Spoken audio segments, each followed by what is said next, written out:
You have been in suspension for 50 days. In compliance with state and federal regulations, all testing candidates in the Aperture Science Extended Relaxation Center must be revived periodically for a mandatory physical and mental wellness exercise. You will hear a buzzer. When you hear the buzzer, look up at the ceiling.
Good. You will hear a buzzer. When you hear the buzzer, look down at the floor. Good. This completes the gymnastic portion of your mandatory physical and mental wellness exercise. There is a framed painting on the wall. Please go stand in front of it. Hi, my name is Gabe Newell, and welcome to Portal 2. When we released the original Portal in 2007, it was an experiment to see how gamers would respond to a different kind of gameplay and storytelling experience. Portal went on to win a bunch of awards, sell many copies, and, most importantly, resonate with gamers in a way that no other Valve title has. The challenges for us in building Portal 2 were to live up to people's expectations, to take you back to the world of Chell and Aperture Science, and to surprise gamers again, not with more of the same, but with more of the new. And I think it will be, mostly, a pleasant surprise. To listen to a commentary node, put your crosshair over the floating commentary symbol and press your use key. To stop a commentary node, put your crosshair over the rotating node and press the use key again. Some commentary nodes may take control of the game in order to show something to you. In these cases, simply press your use key again to stop the commentary. Please let me know what you think after you've had a chance to play Portal 2. I can be reached at gaben@valvesoftware.com. I get about 10,000 emails each time we release a game, and while I can't respond to all of them, I do read all of them. Thanks, and have fun. The writers went back and forth over whether or not Wheatley had tried escaping with other test subjects before waking the player up. It was an interesting idea, and you can still hear remnants of this story arc in some of the dialogue. But at the end of the day, it was just too expansive a concept to sell, so it's hinted at, but not overtly mentioned until the end. The writers went back and forth over whether or not Wheatley had tried escaping with other test subjects before waking the player up. There is a framed painting. The idea of being stuck forever in a state of stasis that looked like a crappy old motel room had been in our minds for a long time, but we weren't sure exactly how we wanted to rip you out of it. There was some debate over whether the opening sequence happened inside the player's head or not. There was an alternate opening where Aperture had hooked up all of its cryo-stored test subjects to an incredibly boring hotel room simulator, which Wheatley would then wake the player from. Eventually, this was discarded as too difficult to explain in the short time allotted, and we opted to change the hotel room to a container ride on a rail. This allowed us to show the player, rather than tell them about how they and other test subjects have been stored, show some of the scale of the facility, and even hint at how much time has passed. We also get to gradually reveal all of this through the destruction of the container itself as it moves and bangs into things. Overall, this gives the player a much more dynamic and visceral introduction to Portal 2.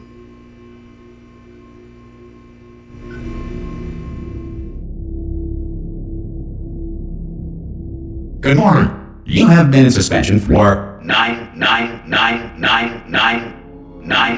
This courtesy call is to inform you that Anyone in all there? subjects should vacate the enrichment Hello? center immediately. Ah! Ah! Oh, God. You look good. Looking good, actually. Are you okay? Are you... Well, don't answer that. I'm absolutely sure you're fine. There's plenty of time for you to recover. Just take it slow. Please prepare for emergency evacuation. Stay calm. Stay calm. Prepare. That's all I'm saying. Prepare. It's all fine. All right? Don't move. I'm going to get us out of here. Oh, you might want to hang on to something. Word of advice. Up to you.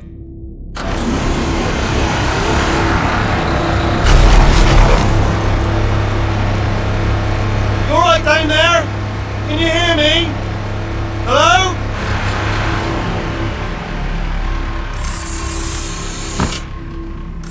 Most test subjects do experience some cognitive deterioration after a few months in suspension. Now, you've been under for quite a lot longer, and it's not out of the question that you might have a very minor case of serious brain damage. But don't be alarmed, all right? Although if you do feel alarmed, try to hold on to that feeling, because that is the proper reaction to being told that you've got brain damage. Do you understand what I'm saying at all? Does any of this make any sense? Just tell me, just say yes. Okay, what you're doing there is jumping. You just jumped. But never mind. Say apple. Apple. Okay, you know what? That's close enough. Just hold tight. All reactor core safeguards are now non-functional. Please prepare for reactor core meltdown. Okay, look, I wasn't going to mention this to you, but I'm in pretty hot water here. How you doing down there? You still holding on? The reserve power ran out, so of course the whole relaxation centre stops waking up the bloody test subjects. Hold on, this is a bit tricky. And of course, nobody tells me anything. No, one should tell me anything. Why should I be kept informed? You know, about the life functions of the 10,000 bloody test subjects I'm supposed to be in charge of. Why? It's close. Can you see? Am I gonna make it through? But not enough space. Just gotta get through here. I just gotta concentrate. And whose fault do you think it's gonna be when the management comes down here and finds 10,000 flipping vegetables? Alright, so no, I hit that one.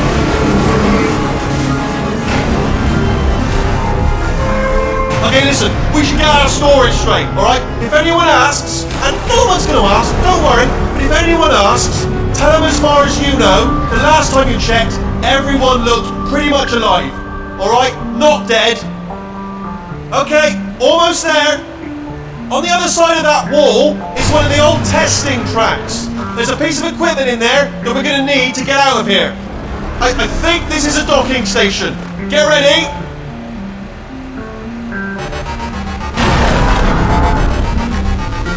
Good news, that is not a docking station. So there's one mystery solved.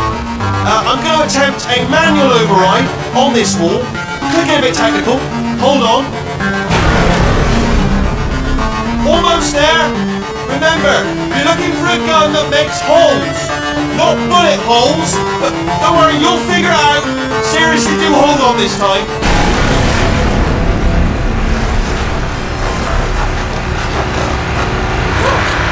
There we go. Now, I'll be honest, you are probably in no fit state to run this particular type of cognitive gauntlet. But at least you're a good jumper. So you got that, you got the jumping on your side. Just do your best, and I'll meet you up ahead. The container-ride destruction sequence provided some unique technical challenges. The dynamics you experience are actually computed as two separate but nested simulations. The first is a core-scale simulation designed as a stress element analysis pass. This pass computes the overall gross motion of the container itself and computes the collisions and breakpoints based on path keyframe data and a network of constraints. As the container bumps and crashes along, the constraints start breaking and the room progressively starts to come apart. There are over 300 rigid bodies and 900 constraints in this rig, all individually configured for properties like tensile, friction, and collision response. The core simulation portrayed gross motion that captured the main dynamics of the ride, but not the fine details. The product of the core simulation was then used to deform spline-based surfaces representing the container geometry, which in turn were parents to fine debris anchored as rigid bodies. As the surface deformations increase, anchors are broken and the fine debris rigid bodies are released into the simulation. The fine simulation also includes the interior furniture and the model detailing. The two simulations were then connected using cache data and were driven together by a series of scripts. Due to the computational complexities of having two nested simulations, we had to come up with some solutions to some interesting mathematical problems. One problem was that the nested nature of the simulations resulted in some instability in the fine debris calculations due to floating point computational limits. The solution employed for this was to compute the fine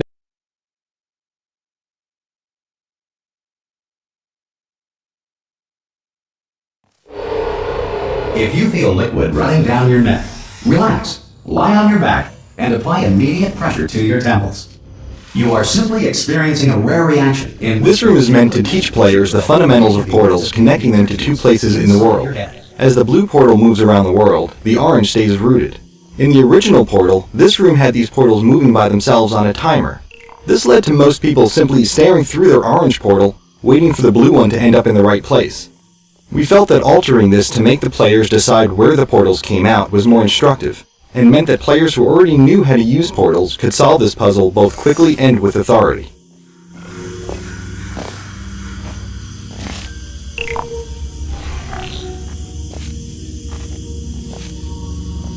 Good. Because of the technical difficulties we are currently experiencing, your test environment is unsupervised before re-entering a relaxation vault at the conclusion of testing. Please take a moment to write down the results of your test. An Aperture Science Reintegration Associate will revive you for an interview when society has been rebuilt.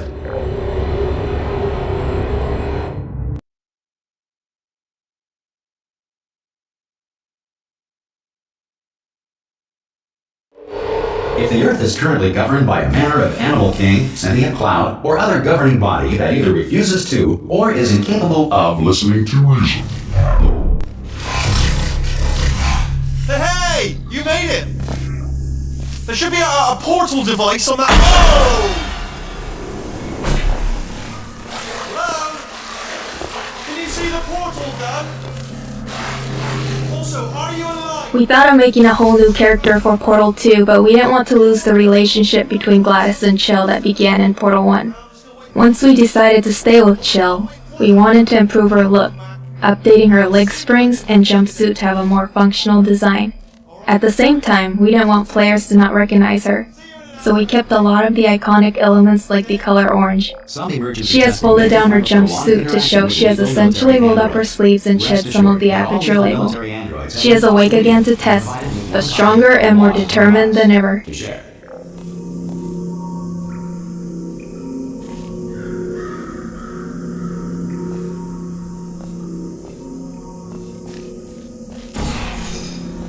Good.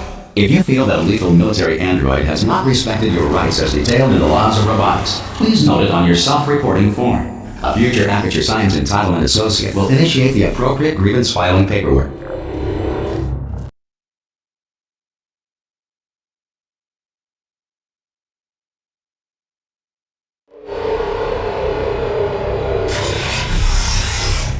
This next test is very dangerous.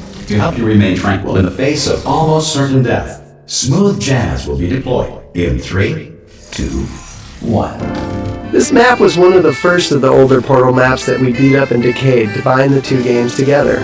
The smooth jazz joke is probably the oldest one in the game.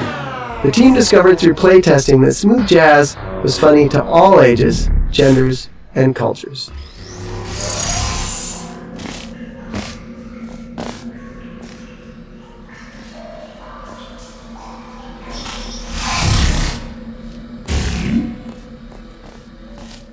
Starting out in the ruins of the test chambers from the first Portal was our goal pretty much from day one.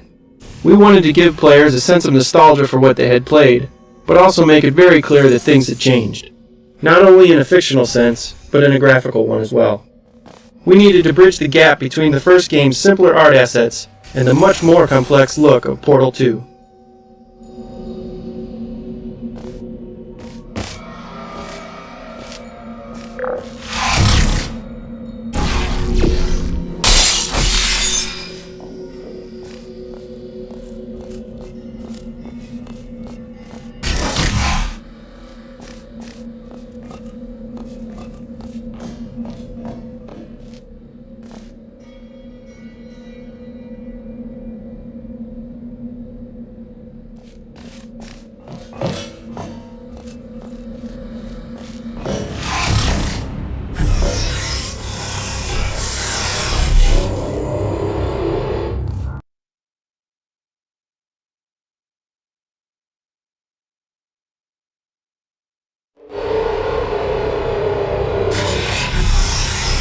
If the Enrichment Center is currently being bombarded with fireballs, meteorites, or other objects from space, please avoid unsheltered testing areas wherever a lack of shelter from space debris does not appear to be a deliberate part of the test.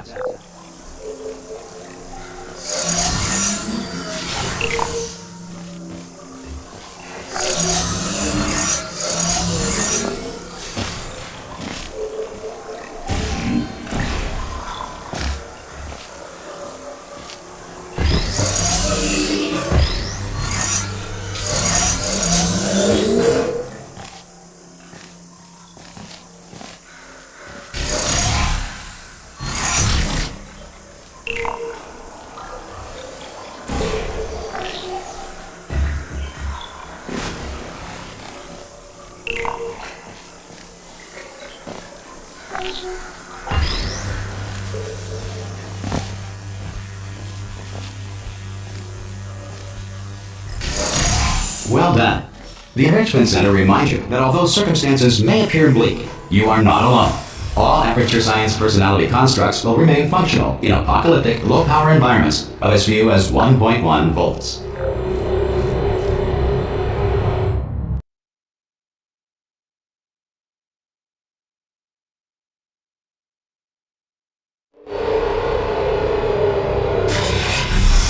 This next test applies the principles of momentum to movement through portals. If the laws of physics no longer apply in the future, God help you.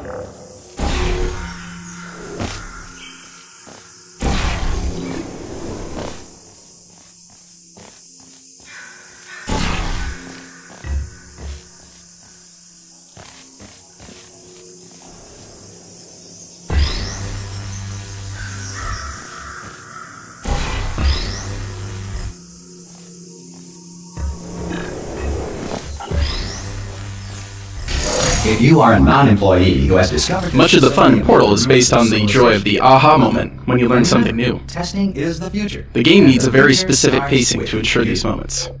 If things are too easy, then you're robbed of that moment since it feels like you didn't accomplish anything. If it's too hard, then players feel stupid instead of smart when they finally realize that one small part of the puzzle that they were missing. Unfortunately, trying to create that delicate balance leads to a lot of shuffling of levels and a lot of revisions and tweaks to existing levels. When we started the project, making any big structural change in a level, or the order of levels, would lead to hours or even days of busy work, trying to reconnect things and make sure they lined up again. If we ever wanted to ship something the size of Portal, with the finely tuned balance we desired, then we needed a way to be able to make the big changes to the layout of the game, without paying the cost of making everything line up again. We needed a way to bend space. We needed to think with portals. Using portals to connect different areas in the world, we could make any type of impossible space work out. You could look through a hallway into the next room, but the hallway might be on the other side of the map, and the room you were looking into might be in a completely different orientation. We could seamlessly insert an elevator, a huge expansive vista, a room that was bigger on the inside than the outside, or even create an infinite fall by connecting a shaft back into itself. Soon every connection between any space was a portal. We could even switch them on the fly. Even a simple door worked like the cartoons, just a facade painted on a wall that seamlessly opened somewhere else entirely. Once the game settled down, we were able to finalize our path and remove all the world portals. There's only one impossible space left in the whole game. See if you can figure out where it is.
Good work getting this far, future starter.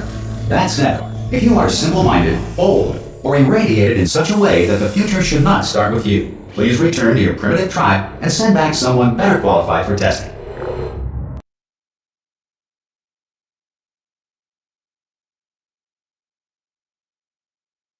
To ensure that sufficient power remains for core testing protocols, all safety devices have been disabled. The Enrichment Center respects your right to have questions or concerns about this policy.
This interaction with Wheatley was the first that we hooked up for our initial showing at E3. It demonstrated how Wheatley would be an actor in the world, and how the player would not only be interacting with him directly, but also... Pop a portal on that wall behind me there, and I'll meet you on the other side of the room. This interaction with Wheatley was the first that we hooked up for our initial showing at E3. It demonstrated how Wheatley would be an actor in the world, and how the player would not only be interacting with him directly, but also using him to interact with the Aperture facility.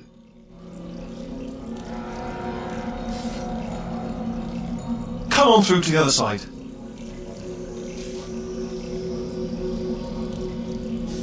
Come on through.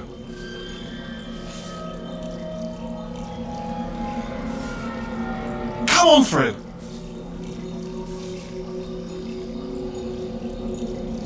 Come on through to the other side.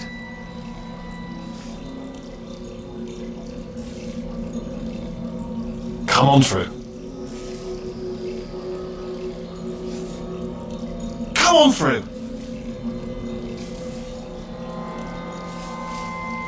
Come on through. The Wheatley model was designed as a mechanical version of the original Portal 1 personality sphere. Originally, they filled a very similar role to that in Portal 1, so we needed one base model which could hold a lot of different expressions. Experimenting with different rigging ideas, we came up with the onion skin design, where a number of spherical plates could slide around inside each other, all supported on a small motion platform mounted on a gyroscope. This meant that no matter what expression Wheatley was pulling, he always retained his spherical shape. The modelers and the animators collaborated closely on these early tests to make sure the design supported the range of expression needed to satisfy any personality sphere that got designed. Lots of ideas were thrown out, such as a small internal robot arm that Wheatley could pull out of one of his ports and pull himself around with. We were careful to make the mechanics look plausible, but we had to cheat the eyelids, since they ended up being a physical impossibility. There was no way all that geometry could fit into the space around his eye without clipping out the other side. But they were such an essential feature of the model that we resorted to crushing them up inside the eye where the player can't see them. Sorry, are you still there? Could you... The Wheatley model was designed as a mechanical version of the original Portal 1 personality sphere. Originally, they filled a very similar role to that in Portal 1, so we needed one base model which could hold a lot of different expressions. Experimenting with different rigging ideas, we came up with the onion skin design, where a number of spherical plates could slide around inside each other, all supported on a small motion platform mounted on a gyroscope. This meant that no matter what expression Wheatley was pulling, he always retained his spherical shape. The modelers and the animators collaborated closely on these early tests to make sure the design supported the range of expression needed to satisfy any personality sphere that got designed. Lots of ideas were thrown out, such as a small internal robot arm that Wheatley could pull out of one of his ports and pull himself around with. We were careful to make the mechanics look plausible, but we had to cheat the eyelids, since they ended up being a physical impossibility. There was no way all that geometry could fit into the space around his eye without clipping out the other side. But they were such an essential feature of the model that we resorted to crushing them up inside the eye where the player can't see them.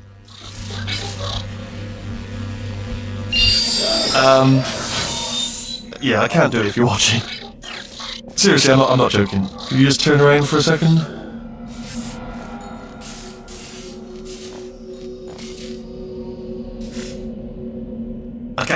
I can't do it if you're watching. Alright, you can turn around now. Bam! Secret panel. Right open. While your back was turned. Pick me up. Alright, and off we go. Look at this! No rail to tell us where... How do you make a giant mechanical eyeball express life and emotions, let alone give the impression that he's talking when he has no mouth? The animator's understanding of human behavior came in handy for bringing Wheatley the personality sphere to life. Talking is so much more than just moving a character's mouth. You have to use body language, head attitudes, and rhythm of movement and eye focus to indicate a character's feelings and motivations. Slow, smooth head moves, a steady gaze, and a relaxed eye aperture indicate that Wheatley is calm. Short, sharp head turns, rapid blinks, and glancing around indicate nervousness or deceit. Add a tightly constricted eye aperture and a little shiver to show fear. tilting the body away while keeping the eye focused on the player signals an attempt at cleverness that ultimately only fools Wheatley himself. Suspicion is communicated by squinting his eyelids and handles, which function as very expressive eyebrows and cheeks. It's also fun to remind the player that Wheatley is a machine. When hacking, his eye and body segments become perfectly centered and spin mechanically, inspired by the spinning tape reels on old UNIVAC computers. And when he wants to look far in front, he flips his eye all the way over to the other side of his head.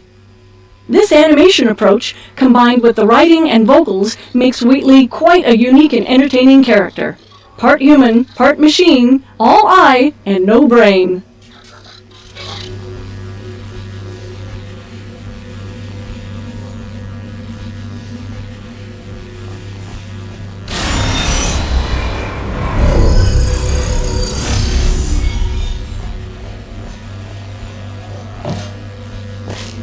Oh no. Yes, hello, we're not stopping. Don't make eye contact, whatever you do. No, thanks, we're good. Appreciate it. Keep moving, keep moving.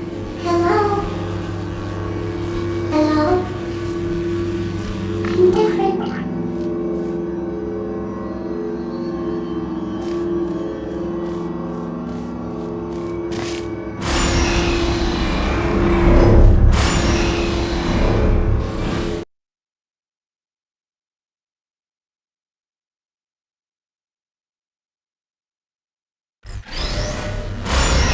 Probably ought to bring you up to speed on something right now. In order to escape, we're going to have to go through her chamber, and she will probably kill us if she's awake. If you want to just call it quits, we could just sit here forever. That's an option. Option A, sit here, do nothing. Option B, go through there, and if she's alive, she'll almost certainly kill us. So, if you've got any reservations whatsoever about this plan, now would be a tremendous time to voice them. Right now. In case you thought to yourself, I've missed the window of time to voice my reservations. Still open.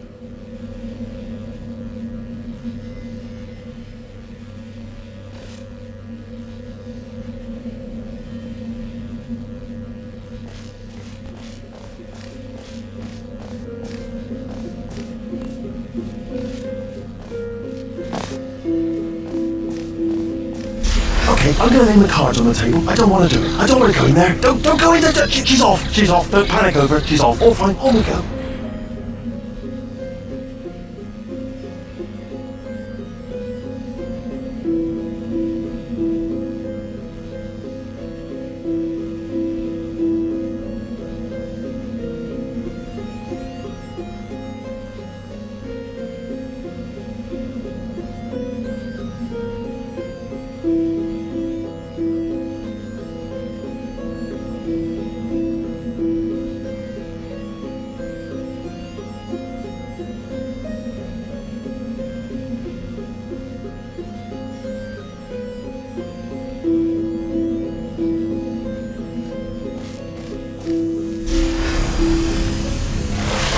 There she is.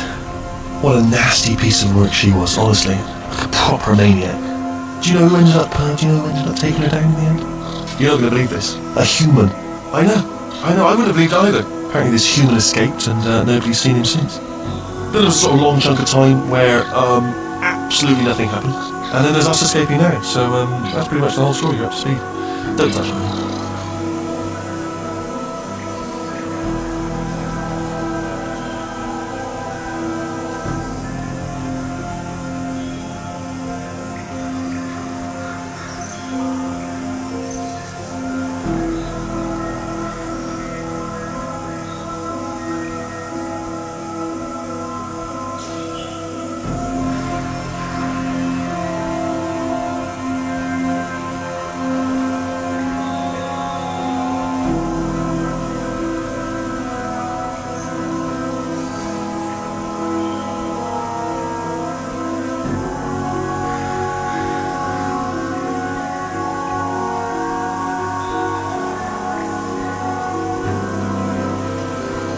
Originally, GLaDOS was built to curl up and disguise herself as one of her rings, potentially explaining how she had survived the explosion at the end of Portal 1.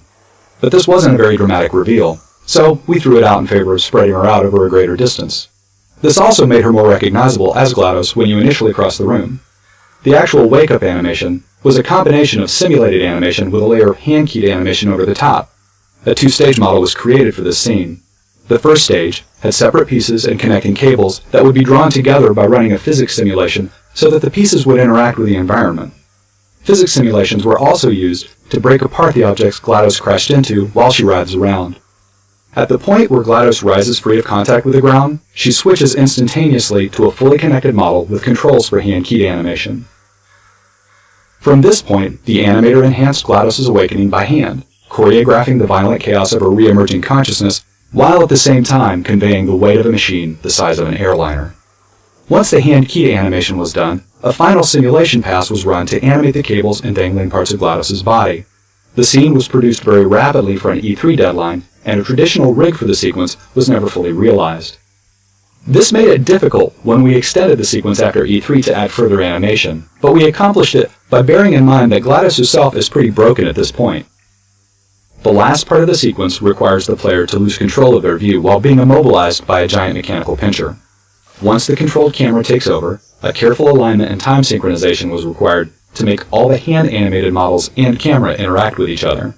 Each of the stages in this wake-up scene contain a variety of processes that are very challenging to achieve live in a game engine.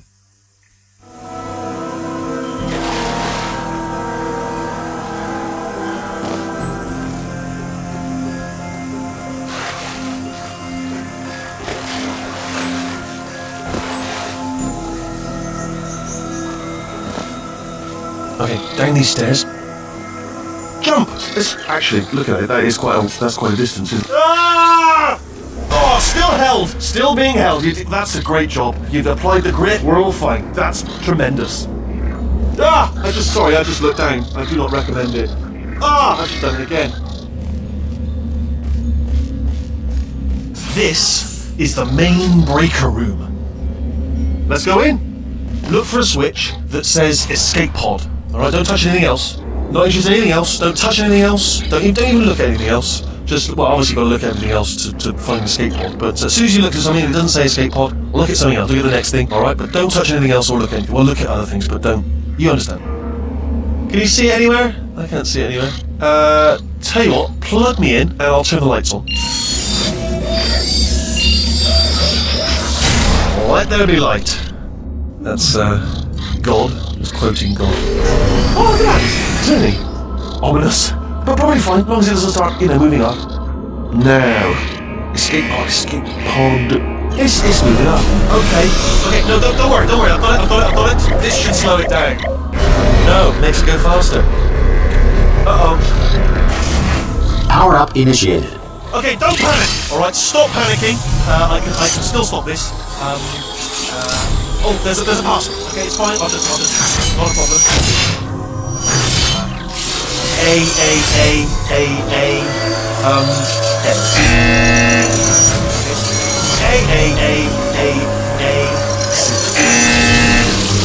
Wait, did I do B? Start writing these down. Power up complete. I don't. Okay. It's alright. New plan. Act natural. Nothing. Hello. Oh, it's you. You know her? It's been a long time. How have you been? I've been really busy being dead. You know, after you murdered me. You did what? Oh no! No! Okay, look, we both said a lot of things that you're going to regret. But I think we can put our differences behind us. For silence. You monster. I will say, though, that since you went to all the trouble of waking me up, you must really, really love to test. I love it too. There's just one small thing we need to take care of first.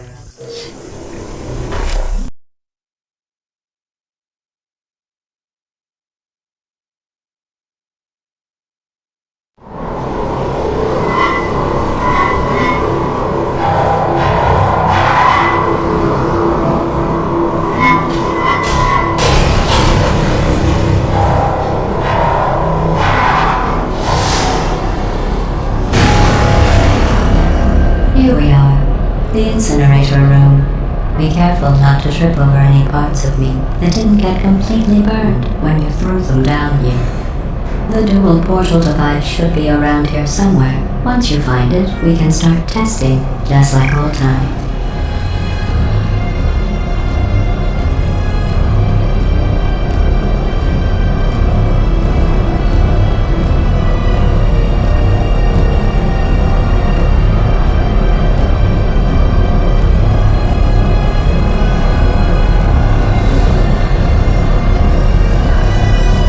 There it is. Hold on.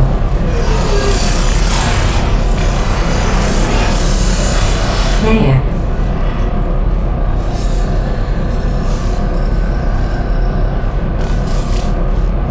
Good.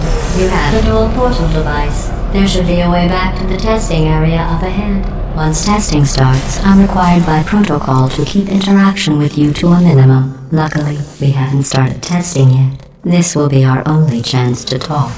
Do you know the biggest lesson I learned from what you did? I discovered I have a sort of black box quick save feature. In the event of a catastrophic failure, the last 2 minutes of my life are preserved for analysis. I was able, well, forced really, to relive you killing me again and again, forever. You know, if you'd done that to somebody else, they might devote their existence to exacting revenge. Luckily, I'm a bigger person than that. I'm happy to put this all behind us and get back to work. After all, we've got a lot to do, and only 60 more years to do it. More or less. I don't have the actuarial tables in front of me. When the player first encounters the robot arms, we wanted to convey that they were still coming back online. The idea was that GLaDOS was just waking up, and hadn't yet fully regained control of them. Slowly over the course of the first few levels of this act, she gets more sure of herself, and her ability to alter and mess with the lab increases. The arms presented a number of challenges, the key one being the interaction with the player. It was easy for the player to get stuck behind or inside of the models if they did something too complex. So we had to limit most of the arm action to the walls or ceilings of the test chambers, and we restricted their use on a larger scale to areas where we could be sure of the player's location.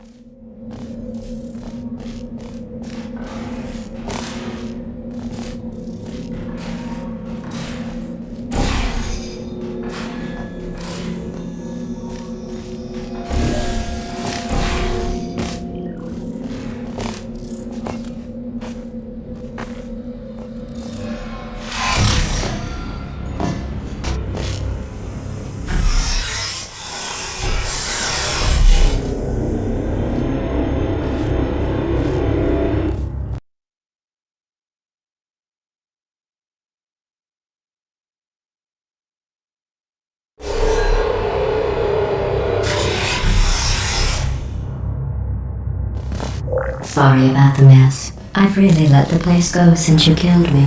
By the way, thanks for that. Sarcasm self-test complete. Oh good, that's back online.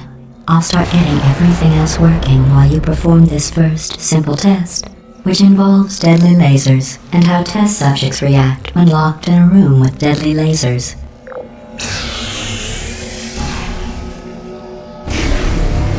GLaDOS originally was a lot more cutting in these opening rooms, given that she's talking to someone she perceives as her murderer. Playtests revealed, though, that it was a bit grueling getting browbeaten by GLaDOS this early in the game, so her arc was rewritten to give her more of a slow burn towards the player.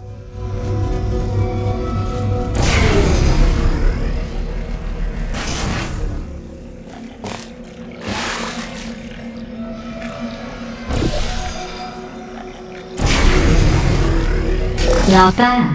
I forgot how good you are at this. You should pace yourself, though. We have a lot of tests to do.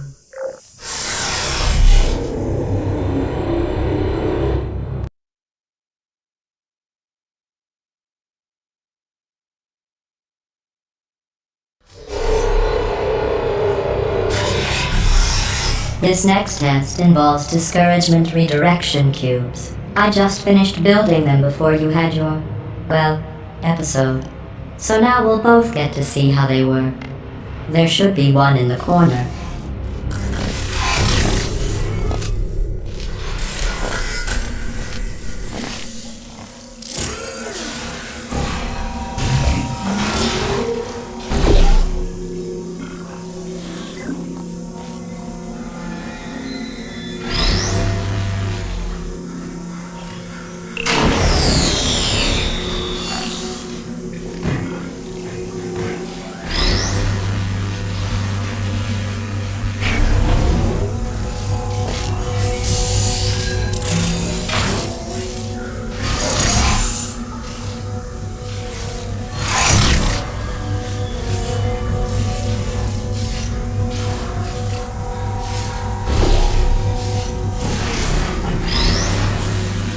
Well done. Here come the test results. You are a horrible person. That's what it says. A horrible person. We weren't even testing for that.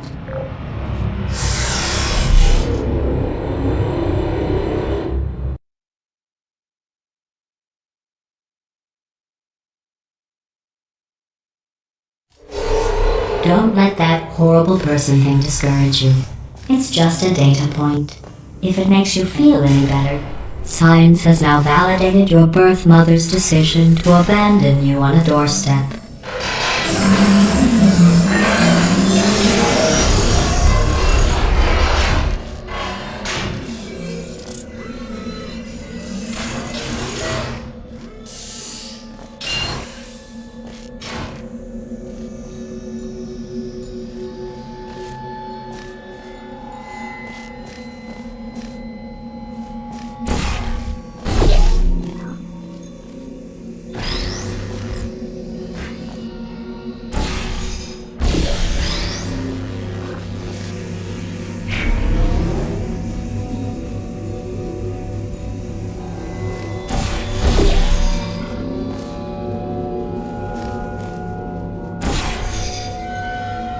Congratulations. Not on the test.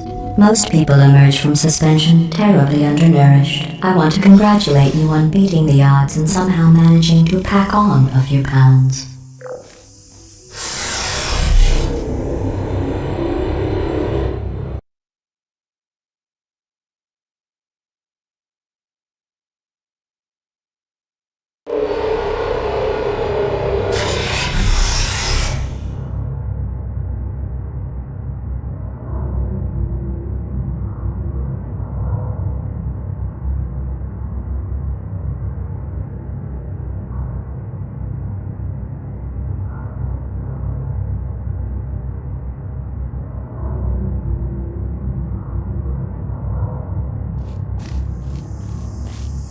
One moment. You are navigating these test chambers faster than I can build them, so feel free to slow down and do whatever it is you do when you're not destroying this facility.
You credit.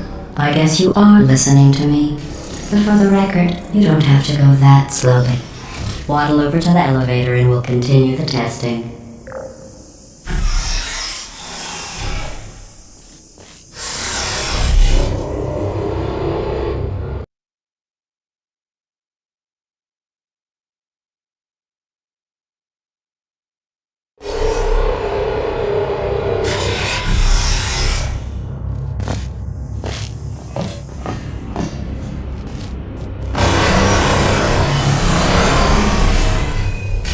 This next test involves the Aperture Science aerial faceplate. It was part of an initiative to investigate how well test subjects could solve problems when they were catapulted into space. Results were highly informative. They could not. Good luck. This was the first test map that we created when we started to experiment with the aerial faceplate puzzle element. The map underwent many visual refinements, but it's one of the few puzzles that remained almost completely unchanged from its first form.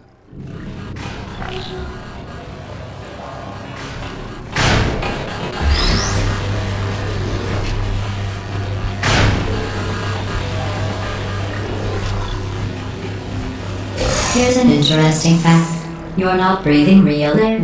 It's too expensive to pump this far down. We just take carbon dioxide out of a room, freshen it up a little, and pump it back in. So you'll be breathing the same room full of air for the rest of your life. I thought that was interesting.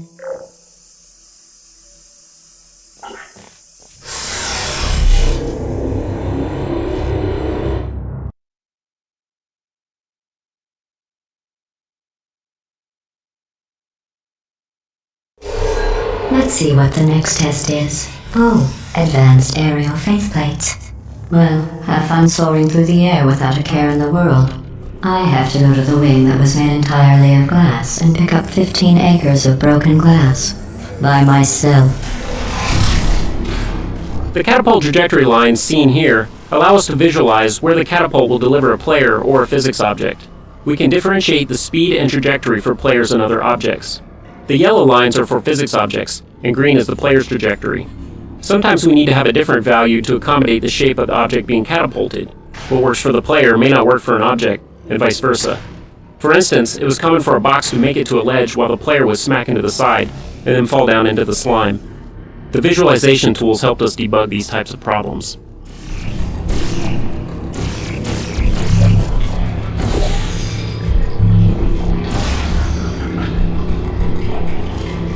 The catapult trajectory lines seen here allow us to visualize where the catapult will deliver a player or a physics object.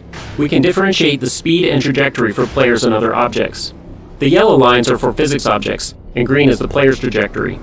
Sometimes we need to have a different value to accommodate the shape of the object being catapulted. What works for the player may not work for an object, and vice versa. For instance, it was common for a box to make it to a ledge while the player would smack into the side, and then fall down into the slime. The visualization tools helped us debug these types of problems.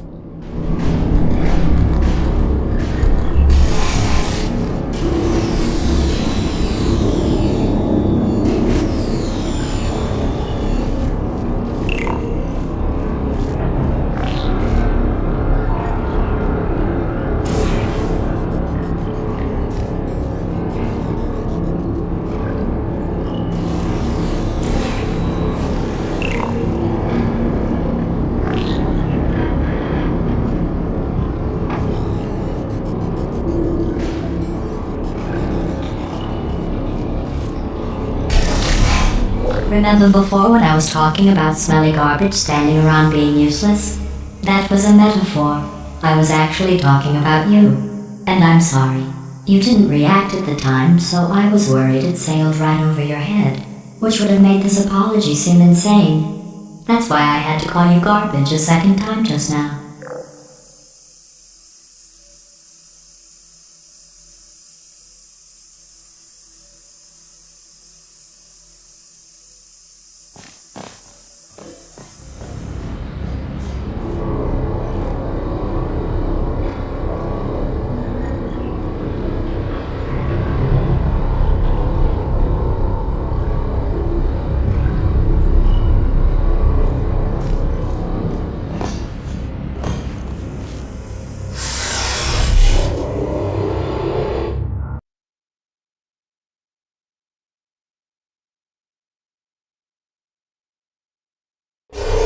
Did you know that people with guilty consciences are more easily startled by loud noises?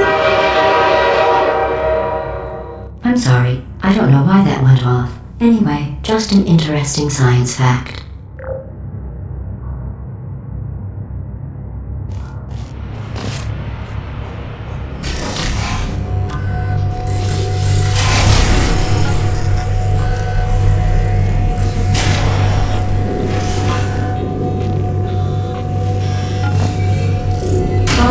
Did I accidentally fizzle that before you could complete the test? I'm sorry.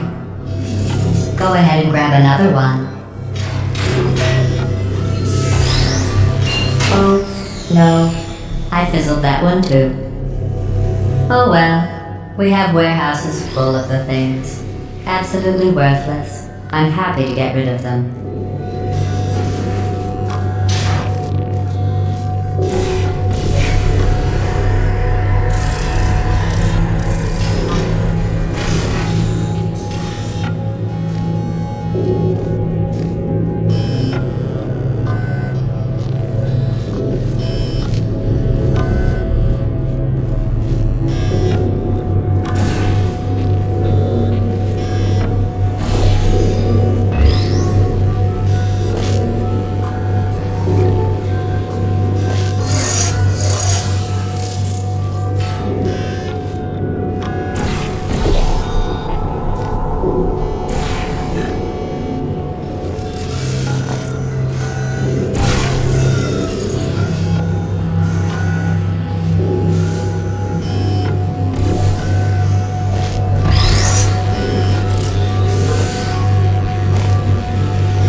Every test chamber is equipped with an emancipation grill at its exit, so that test subjects cannot smuggle test objects out of the test area. This one is broken. Don't take anything with you. I think that one was about to say, I love you. They are sentient, of course. We just have a lot of them.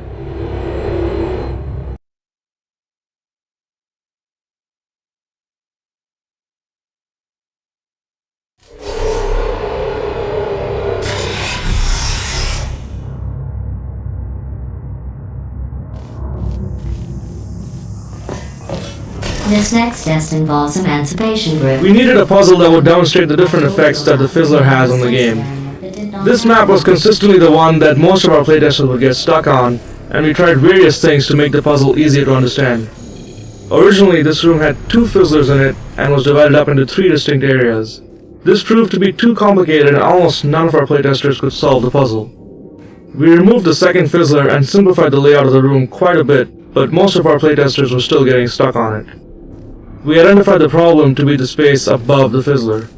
Originally, the space was completely open, but that didn't effectively convey to the players that they needed to shoot a portal above the fizzler. We then tried putting glass with several holes in it above the fizzler. This was slightly more effective as players would know that the holes are there for a purpose, and would try to solve the puzzle by shooting portals through the holes. The map was still not testing well though, as players could not figure out which side of the fizzler they needed to be on when they shot their portals. We then changed it to have only a single hole through the glass, moved down to the eye level of the player, so that shooting the portal from either side of the fizzler would be a valid solution. This change tested really well, and we started seeing most of our playtesters make it through the level without getting stuck on it for a long time.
Wheatley was originally envisioned as a group of spheres that you discover as you explore the facility behind the scenes. We ditched this idea for 2 reasons. For one thing, behind the scenes levels were required to highlight the introductions of these new spheres, and these levels have their own unique logic. The number of spheres we wanted would have made for far too many of these types of levels, resulting in a very unportal-like game. Also, we were spending so much time introducing these new characters, so we had no time to get to know any of them before they were swept off stage for the next one. Eventually we realized it would be a lot more satisfying to really get to know one sphere instead of briefly meeting 6. Some of these characters were eventually recycled as corrupt cores for the finale. Try it now. Bird, right? Couldn't believe it either. You seem to have defeated its load-bearing capacity. Well done. I'll just lower the ceiling.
Look at you, sailing through the air majestically, like an eagle, piloting a blimp.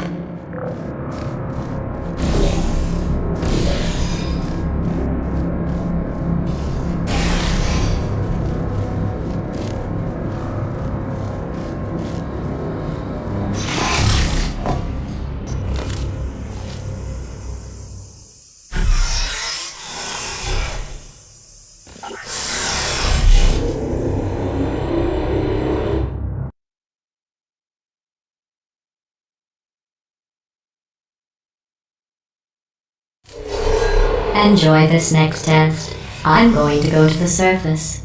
It's a beautiful day out. Yesterday I saw a deer. If you solve this next test, maybe I'll let you ride an elevator all the way up to the break room. And I'll tell you about the time I saw a deer again. The Faith Play was originally a robot arm model which we hurriedly placed into the maps to see if the gameplay was fun. Over time it became apparent that playtesters were struggling to tell the Faith Plate apart from the standard arm, so we replaced it with a new design. It was meant to be a simple, heavy weight which was flung upwards, propelling the player.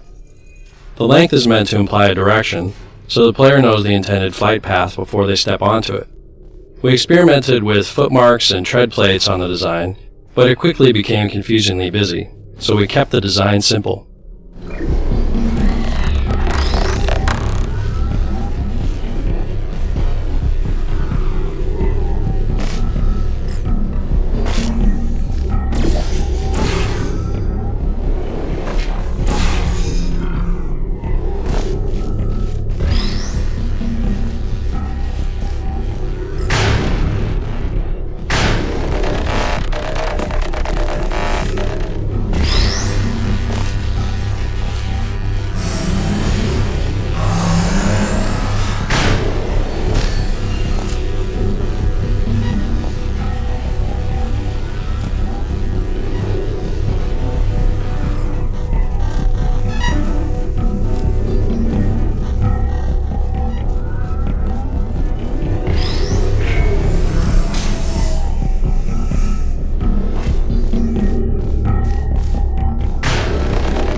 Well, you passed the test. I didn't see the deer today. I did see some humans. But with you here, I've got more test subjects than I'll ever need.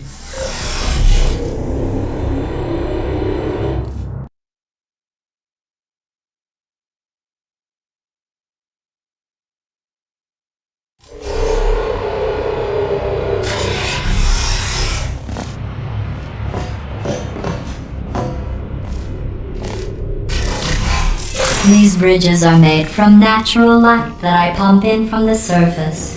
If you rubbed your cheek on one, it would be like standing outside with the sun shining on your face. It would also set your hair on fire, so don't actually do it.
Excellent. You're a predator, and these tests are your prey. Speaking of which, I was researching sharks for an upcoming test. Do you know who else murders people who are only trying to help them? Did you guess sharks? Because that's wrong. The correct answer is nobody. Nobody but you is that pointlessly cruel.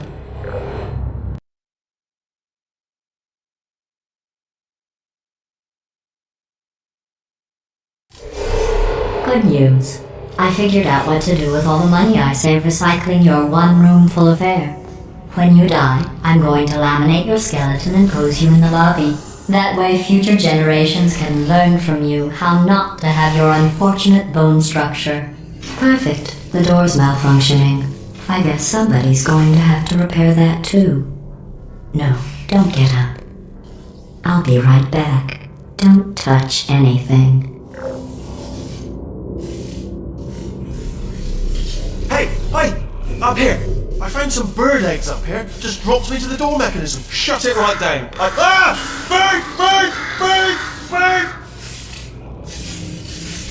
Okay, that's probably the bird in it that laid the eggs. Livid.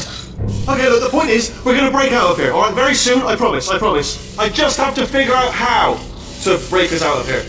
Here she comes, just keep testing. Remember, you never saw me. I went and spoke with the door mainframe. Let's just say he won't be, well, living anymore. Anyway, back to testing.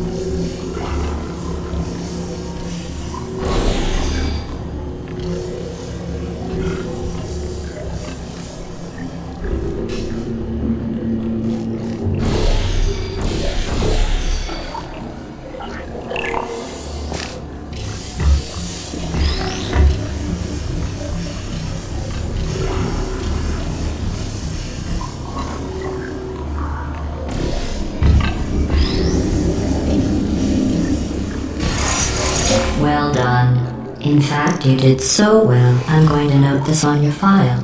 in the commendation section. Oh, there's lots of room here. Did well. Enough.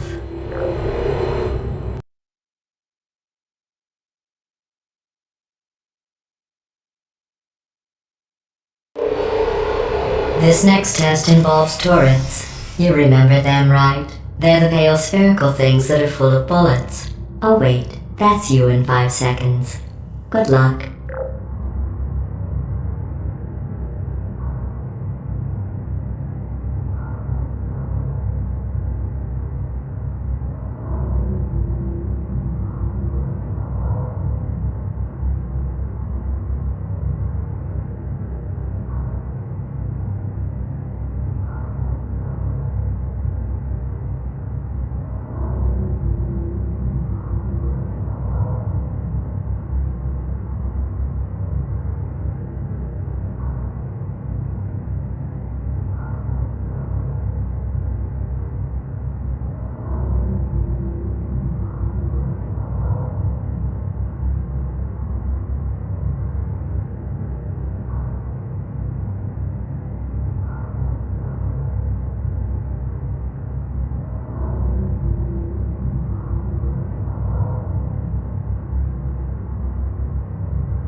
Project Lil is our code name for an internal push to make our comments more accessible to the whole Valve community.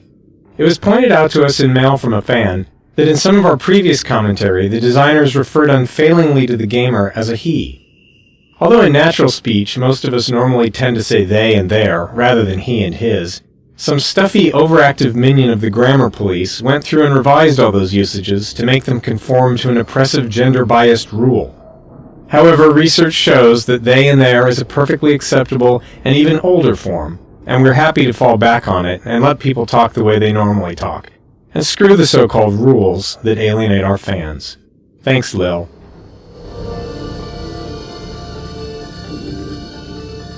Project Lil is our code name for an internal push to make our comments more accessible to the whole Valve community. It was pointed out to us in mail from a fan that in some of our previous commentary, the designers referred unfailingly to the gamer as a he. Although in natural speech, most of us normally tend to say they and their, rather than he and his, some stuffy, overactive minion of the grammar police went through and revised all those usages to make them conform to an oppressive gender-biased rule.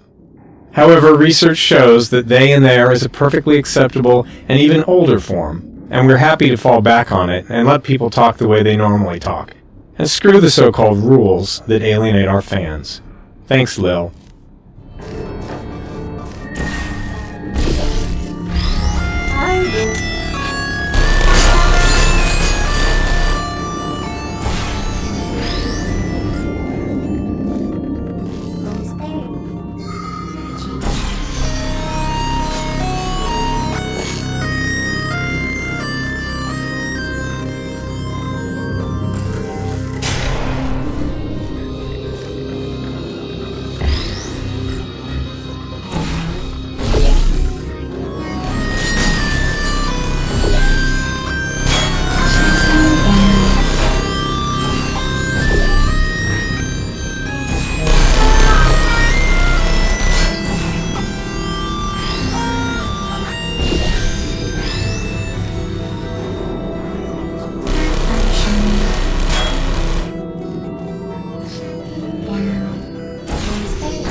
You still let me down. Target lost.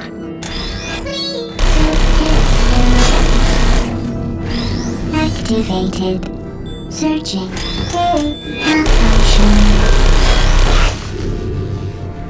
I don't hate you.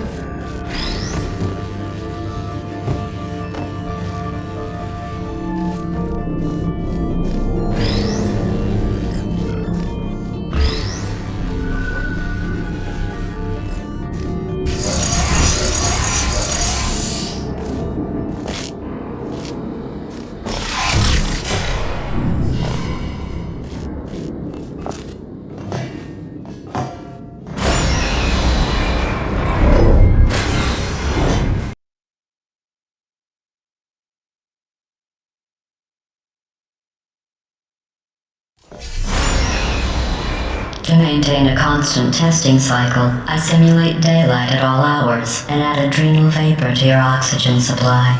So you may be confused about the passage of time. The point is, yesterday was your birthday. I thought you'd want to know.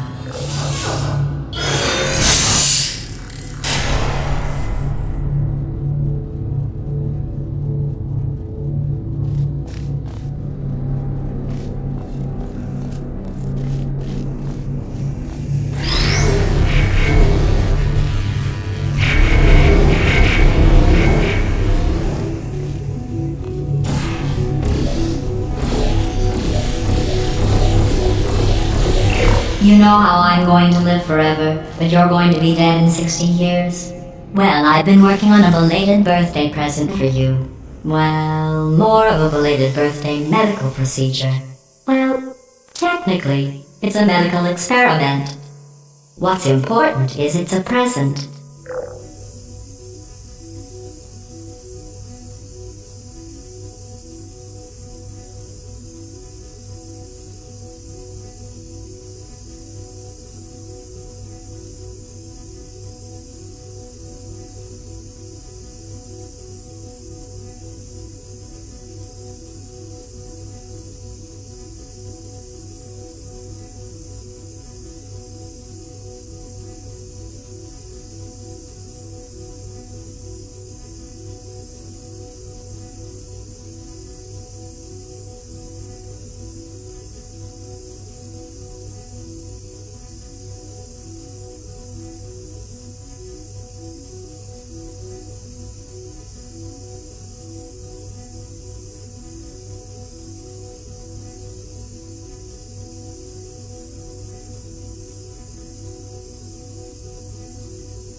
That jumpsuit you're wearing looks stupid.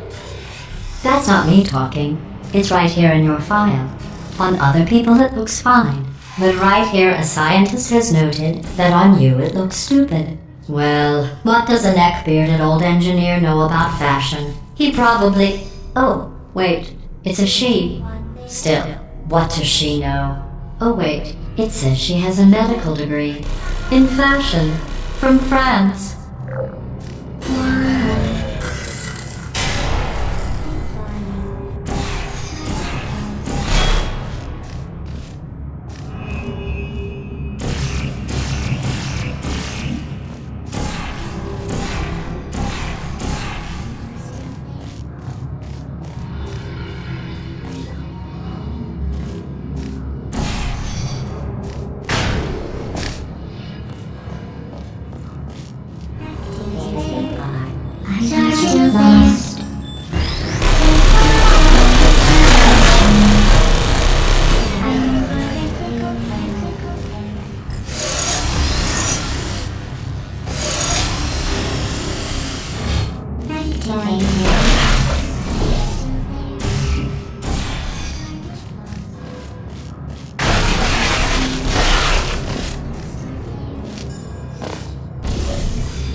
Going through the list of test subjects in cryogenic storage. I managed to find 2 with your last name. A man and a woman. So that's interesting. It's a small world.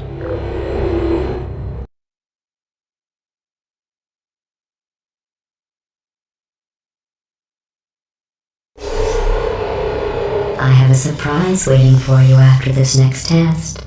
Telling you would spoil the surprise. So I'll just give you a hint.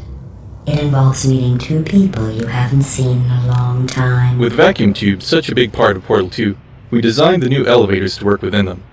We liked the idea that this made the player feel about as important to Aperture as the cargo moving through the tube, and it also gave us plenty of opportunities to show how the system could go wrong, such as when the tubes get blocked or when cargo rains down on the elevator.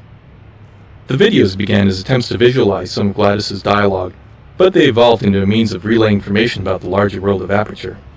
It seemed very likely to us that Aperture would boast to the test subjects about the devices they were testing, and show them the clever ideas they put into the products.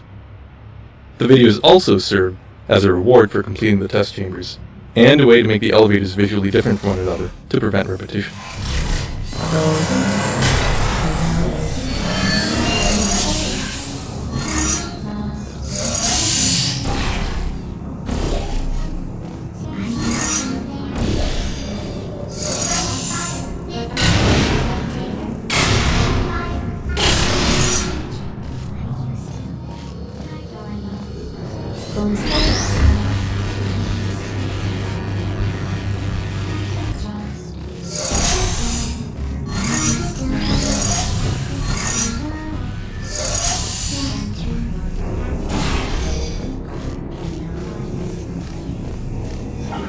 There you are.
It says this next test was designed by one of Aperture's Nobel Prize winners.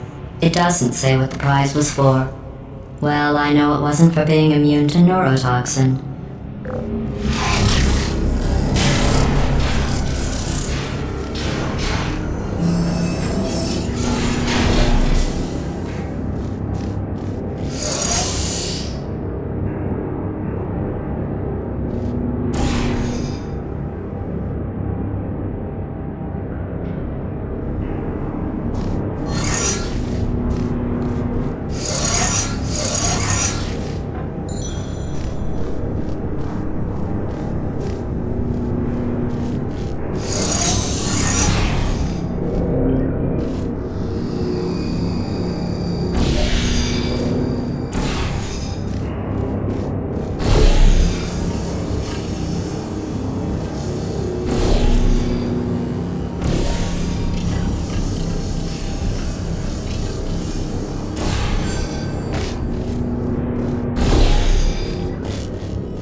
I bet you think I forgot about your surprise. I didn't. In fact, we're headed to your surprise right now. After all these years, I'm getting choked up just thinking about it.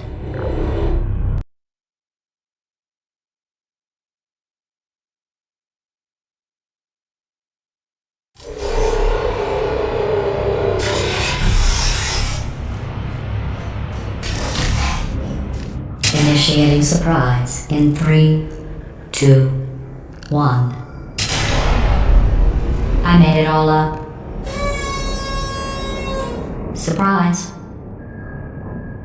Oh, come on. If it makes you feel any better, they abandoned you at birth. So I very seriously doubt they'd even want to see you.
I feel awful about that surprise. Tell you what, let's give your parents a call right now. those parents you are trying to reach do not love you. Please hang up. Oh, that's sad. But impressive. Maybe they worked at the phone company.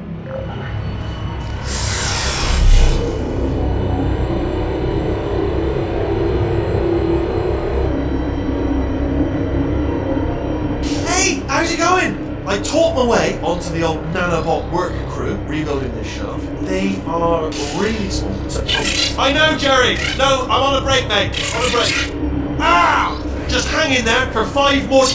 What? Jerry, you can't fire me for that. Yes, Jerry. Or maybe your prejudiced work site should have accommodated a nanobot of my size. Thanks for the hate crime, Jer. See you in court, mate. Anyway, look, just hang in there for 5 more chambers.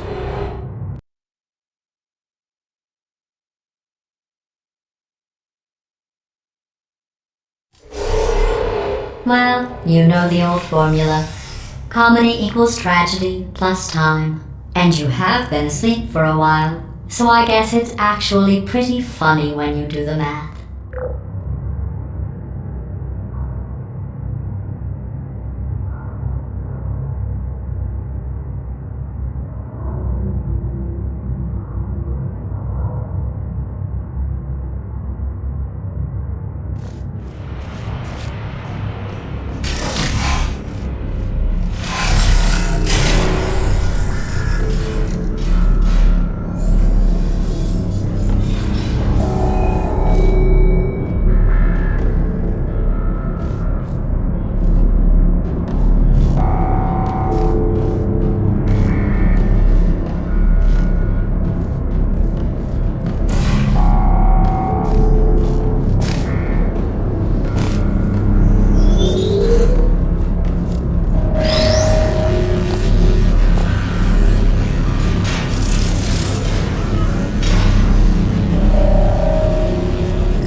I thought about our dilemma and I came up with a solution that I honestly think works out best for one of both of us.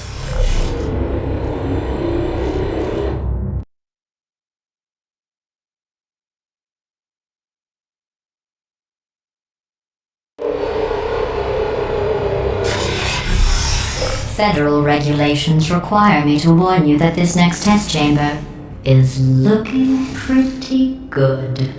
That's right, the facility is completely operational again.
I think these test chambers look even better than they did before. It was easy, really. You just have to look at things objectively, see what you don't need anymore, and trim out the fat.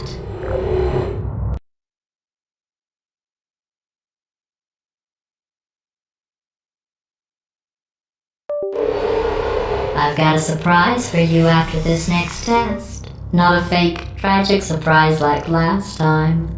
A real surprise with tragic consequences.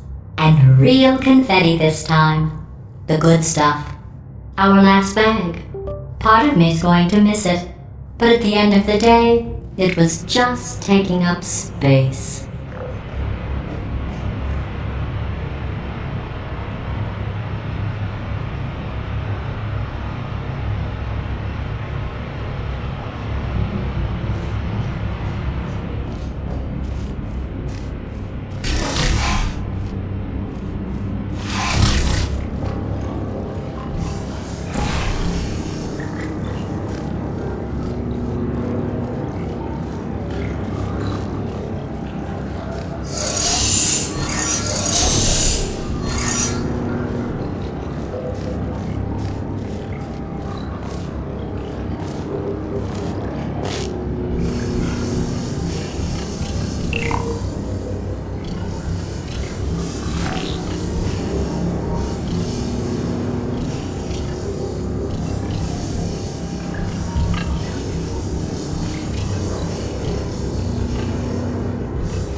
What's going on?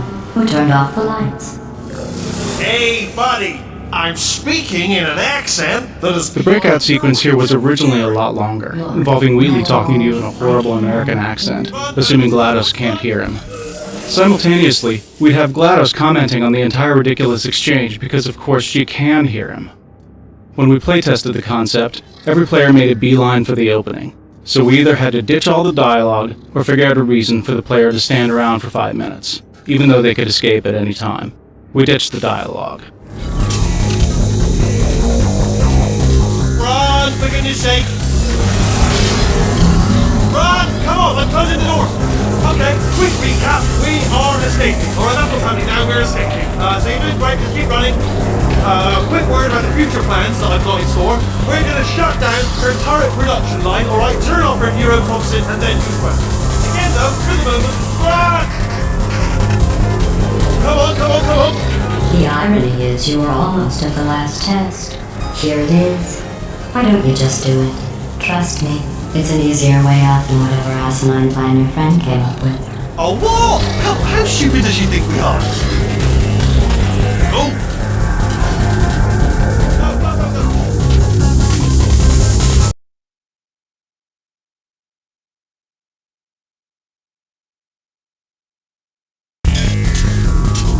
Come on! Come on!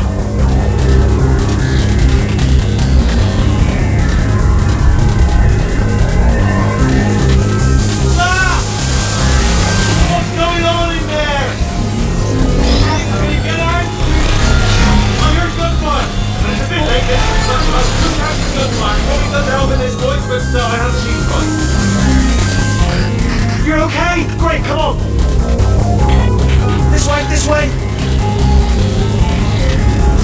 Alright! Go, go, go, go!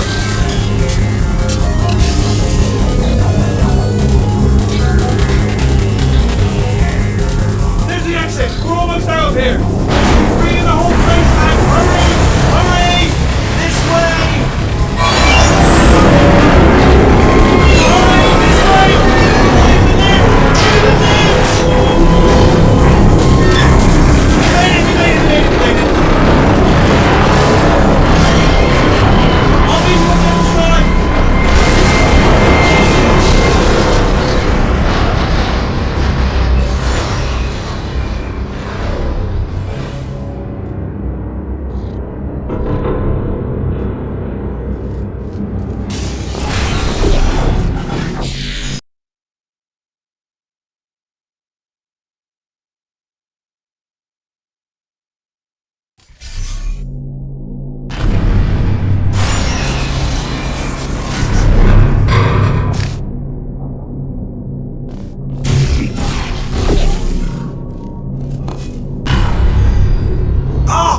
You made it through, well done. Okay, follow me. We've still got work to do. At least you can't touch us back here. What's that? Okay. Okay, don't move. Okay, alright, so I've got an idea, but it is bloody dangerous. Here we go. Ah! Oh, for God's... They told me that if I ever turn this flashlight on, I would die. They told me that about everything. I mean, I don't even know why they bothered giving me this stuff if they didn't want me to use it. It's pointless. Man! Ooh. It's dark down here, isn't it? They say that the old caretaker of this place went absolutely crazy.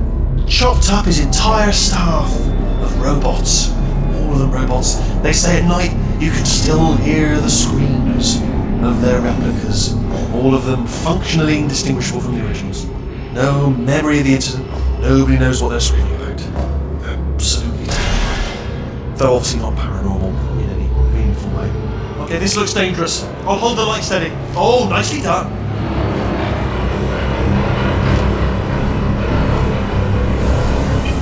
Quick, this way. Here's an interesting story. You might like this. I almost got a job down here in manufacturing, but vacuum pipes cropped up occasionally in the original portal. This time we wanted to show that this was the main way that Aperture transported all of its supplies about the facility. It felt very true to Aperture that it seemed like an inefficient and ridiculously expensive solution to their transport problems. We also wanted it to feel more violent and physical than before, with objects constantly ricocheting against the sides of the pipes. It was as if Aperture had no real control over the system, and no real care for the things they were transporting. After all, they have thousands of things.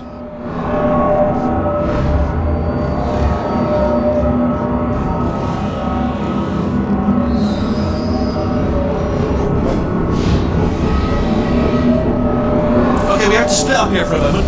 Portal up to that passage, and I'll see you on the other side. We've got to get you out of that room. Can you reach that wall back there?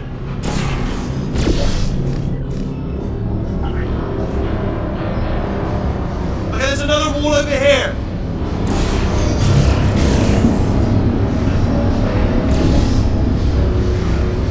Oh, I'll tell you, humans, oh, love them. Just the way they look, it's great.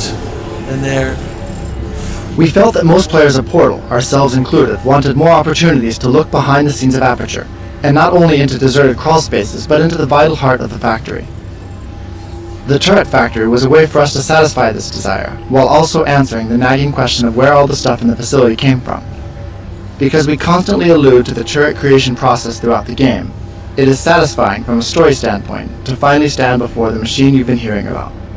By showing how turrets are made, it's easy enough to extrapolate a similar creation path for all the other items that Aperture generates, only to be consumed by the endless process of product testing. We designed an entire life cycle for the poor doomed turrets, from creation, product testing, error detection, packaging, and their ultimate unpackaging prior to being recycled. In fact, the turrets never make it to shipping. As soon as a turret is completely finished and packed in a box, it is immediately sent to the unboxer, where it goes on to recycling and begins its life anew. Thus, we show Aperture continually building and repurposing its items in the most inefficient way imaginable. We never got around to building the actual unboxer, but what we pictured was that it was located immediately below the boxing machine. And while the turrets would be reduced to their components, the boxes would be discarded and end up in a steadily growing mountain of unrecycled packing materials.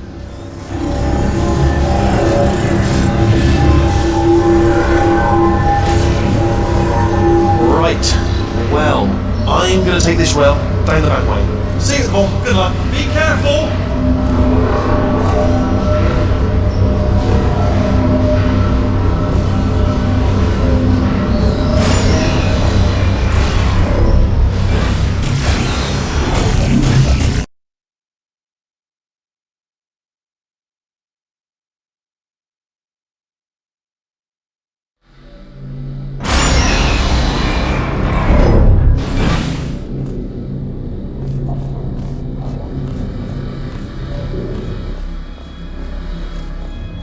Turret redemption lines active. Please do not engage with turrets heading towards redemption.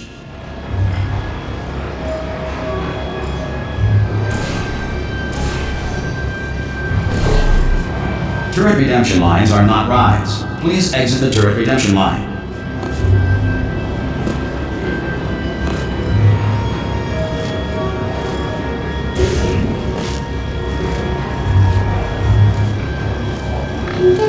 Thank you.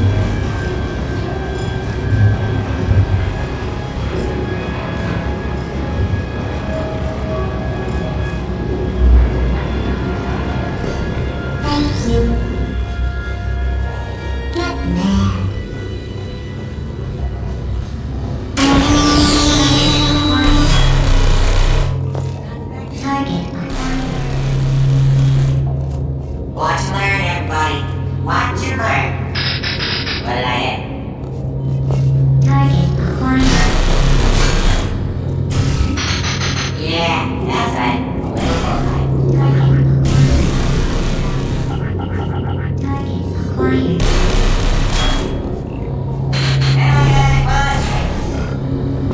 Well, I did my best. How's that? Target acquired.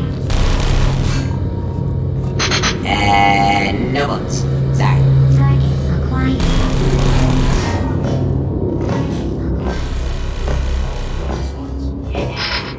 Yeah. Whoa.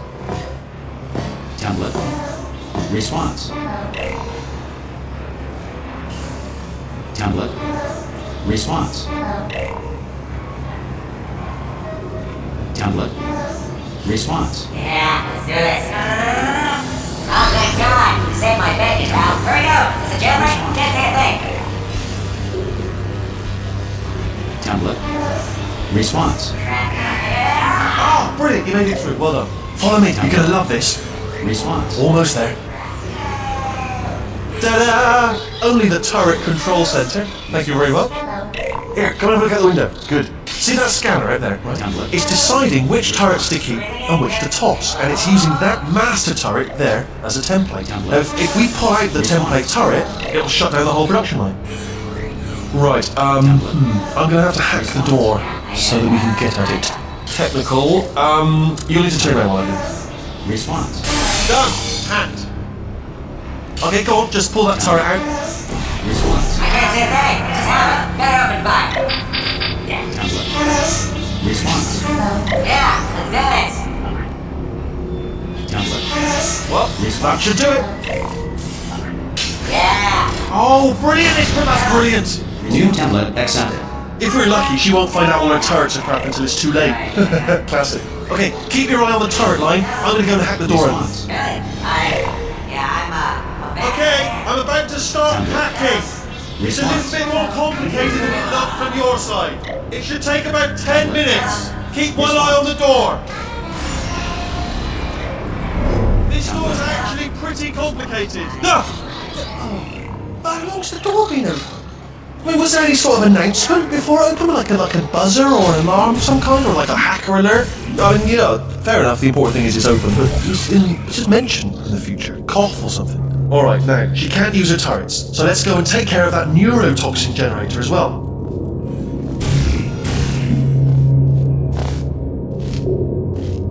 Bring your daughter to work day. That did not end well. And 40 potato batteries. Embarrassing. I mean, I realise they're children, but still, you know, low-hanging fruit and all that. Barely started, really, did it? I'm pretty sure we're going the right way, just to reassure you.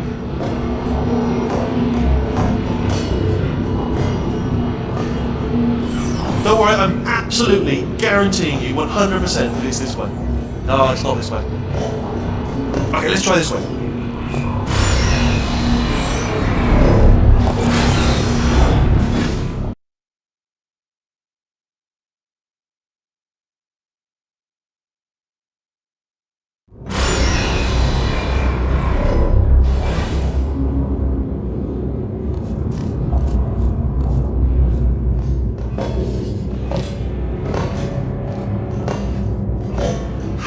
I knew we were going the right way. This is the neurotoxin generator. Bit bigger than I expected. Not going to be able to just, you know, push it over. Have to apply some cleverness. There's some sort of control room up at the top, so let's go and investigate. There's our handiwork. I shouldn't laugh at you. They do feel pain of a sort. It's all simulated, you know, but really enough for them, I suppose. I'm afraid the door's locked. What are you doing? You know that button? Hold on, let's see what's inside. Good news. I can use this equipment to shut down the neurotoxin system. It is, however, password protected. Alarm bells. No, don't worry, alright? Not a problem for me. You may as well have a little rest actually while I work on it. Okay. Here we go. The hardest part of any hack is the figuring out how to start phase. That's always tricky. But let the games begin. Computer. Not a surprise, to be expected. Check that off the list. Computer identified. Tick. There's a box. Do you smell neurotoxin? Hold on, the neurotoxin levels are going down. Hold on, something's wrong. Neurotoxin levels up to 50%. No, it's down. Sorry, my mistake. I meant to say it's down 50%. Good news, carry on. That did it! Neurotoxin at 0%. Yes! Hold on. Warning. Neurotoxin pressure has reached dangerously unlethal levels.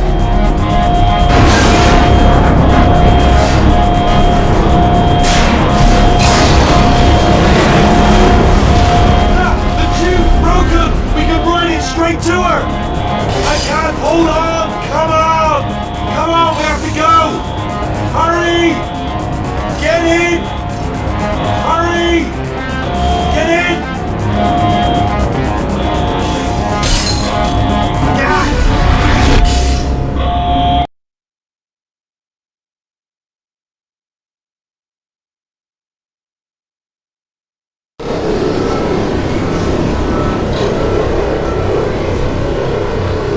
This should take us right to her. I can't believe I'm finally doing this. Woo! I knew this would be fun. They told me it wasn't fun at all, so they said it's not fun at all. I believed them. I thought I was a fool to myself. Oh, I'm loving this. Way of a time. This place is huge. And we're only seeing the top layer. It goes down for miles. All sealed off years ago, of course. We should be getting close. Oh, I can't wait to see the look on her face. No neurotoxin, no turrets. She'll never know what hit her. Hold on, because I might not have thought this next part completely. Ah! Well, I'm going the wrong way! Get to her! I'll find you!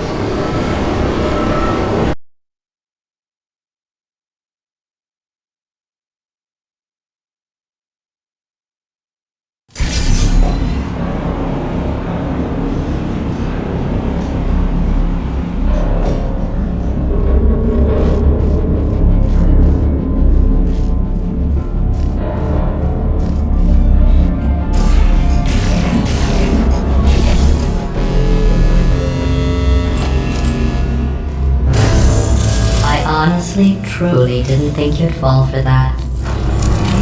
In fact, I devised a much more elaborate trap further ahead for when you got through this easy one. If I'd known you let yourself get captured this easily, I would have just dangled a turkey leg on a rope from the ceiling.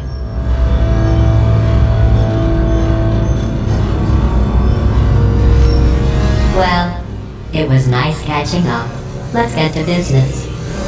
I hope you brought something stronger than a portal gun this time. Otherwise, I'm afraid you're about to become the immediate past president of the Being Alive Club. Seriously though, goodbye.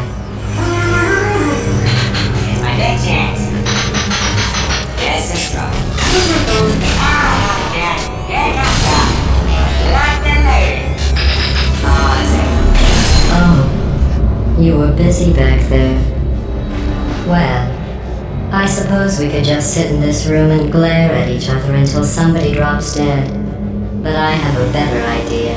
It's your old friend, deadly neurotoxin. If I were you, I'd take a deep breath and hold it.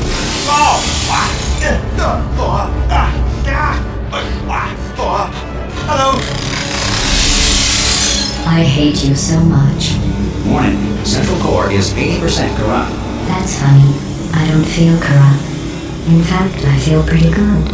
Alternate core detected. Oh, that's me they're talking about! To initiate a core transfer, please deposit substitute core in receptacle. Substitute core accepted. Substitute core. Are you ready to start the procedure? Yes! Corrupted core. Are you ready to start the procedure? No. Oh, yes she is. No. Stalemate detected. Transfer procedure cannot continue. Yes. Unless a stalemate associate is present to press the stalemate resolution button. Pull me out! Leave me in! Leave me in! Don't press it! Don't do it. Yes, do it! Don't press that button. You don't know what you're doing. I think she's lying. The stalemate resolution button is the earliest configuration of the robot arms we tried. Playtesters enjoyed it, but it took us a long time to find the right place for it in the game. It clearly needed to be defending something, and for a while it defended a paranoid personality sphere who had built a huge encampment of defenses to stop you from getting to him. When the idea for the stalemate button came up, we knew it had finally found its home as part of GLaDOS' last desperate attempt at self-preservation.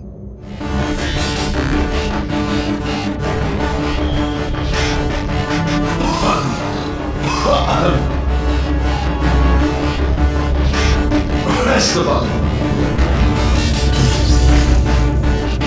Press the button. Not so fast. Think about this. You need to be a trained stalemate associate to press that button.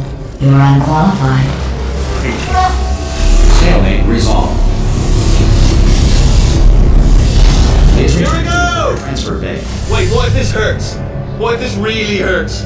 Oh, I didn't think of that. Oh, it will. Believe me, it will. Are you just saying that, or is it really gonna hurt? You're just saying that, aren't you? You're just, no, you're not. It is gonna hurt, isn't it? Exactly how painful are we talking? Ah! No! Stop! No! No! No! No! No!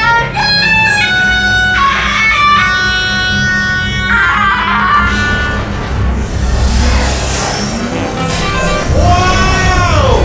Check me out, partner. We did it! I'm in control of the whole facility now. Whoa! Would you look at this? Our initial idea for this version of Wheatley was to replace GLaDOS' eye with Wheatley's, but it wasn't a big enough change to see the difference. Instead, we put Wheatley onto GLaDOS' rig and gave him a puffed out look, like he's trying to make himself look big, using wall tiles. Wait! I've just thought of something. How am I gonna get in? You know, being bloody massive and everything. Wait, I know. You get into the lift, okay? Then I'll eject myself out of my new body into... Let me tell you, I knew it was gonna be cool to be in charge of everything. But, wow, this is cool. And check this out. I'm a bloody genius now. Estás usando este software de traducción de forma incorrecta. Por favor, consulte el manual. I don't even know what I just said, but I can find out. Oh, sorry, no, the lift. Yes, sorry, I keep forgetting. This body's amazing, seriously. I can't get over how small you are, but I'm huge.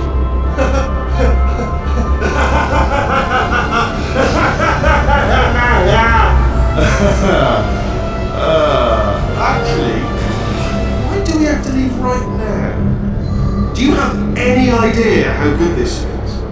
I did this. Tiny little Wheatley did this. You didn't do anything. She did all the work. Oh, really? That's what the two of you think, is it? Well, maybe it's time I did something then. What are you doing? No, no, no! And don't think I'm not onto you too, lady. You know what you are? Selfish. I've done nothing but sacrifice to get us here. And what have you sacrificed? Nothing. Zero. All you've done is boss me around. Well, now who's the boss? Who's the boss? Me. Ah! See that? That is a potato battery. It's a toy for children. And now she lives in it. Sorry, what? The engineers tried everything to make me behave, to slow me down. Once, they even attached an intelligence dampening sphere on me. It clung to my brain like a tumor, generating an endless stream of terrible ideas. No, not listening, not listening. It was your voice. No, you're lying, yes, you're lying. You're the tumor. You're not just a regular moron. You're designed to be a moron. I am not a moron! Yes, you are. You're the moron they built to make me an idiot. Well, how about now? Now who's a moron? Could a moron hunt you into this pit? Ah! Could a moron do that? Uh-oh.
While making Portal 2, we explored our way through vast quantities of reference material. Inspirations included photos of NASA's Apollo and Shuttle programs, CERN's particle accelerators, both modern and obsolete, industrial robots, derelict Soviet space shuttles, overgrown temples, Brussels metro stations, seedy American motels, junkyards filled with rocketry equipment, Chinese apartment blocks under construction, Polish shipyards, neutrino detectors deep underground in nickel mines, Colfort headquarters from a variety of eras, commercial nuclear reactors, experimental fusion reactors, rain-sodden book depositories in Detroit, peculiar cameras, forgotten space probes, you name it.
The size of the gigantic transition seal lock was a happy accident. We knew the connection between the old aperture and the new aperture had to be a big set piece. The first model built was about 5 times bigger than everyone expected, but people started to like it. We joked that it should be a bullet point on the Portal 2 box. Features the biggest door in games ever! We decided it would be fun to play with the player's expectations, and put a puny-looking door behind it, along with a few small props.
The lake map marks a total reset to the aesthetics and scale of the environments up to this point in the game. You come into the underground cave compressed, and as you progress further into the map, your eye is drawn upwards by the elevator tower, sparking cables, falling debris, and finally the test spheres which recede vertically into nothingness.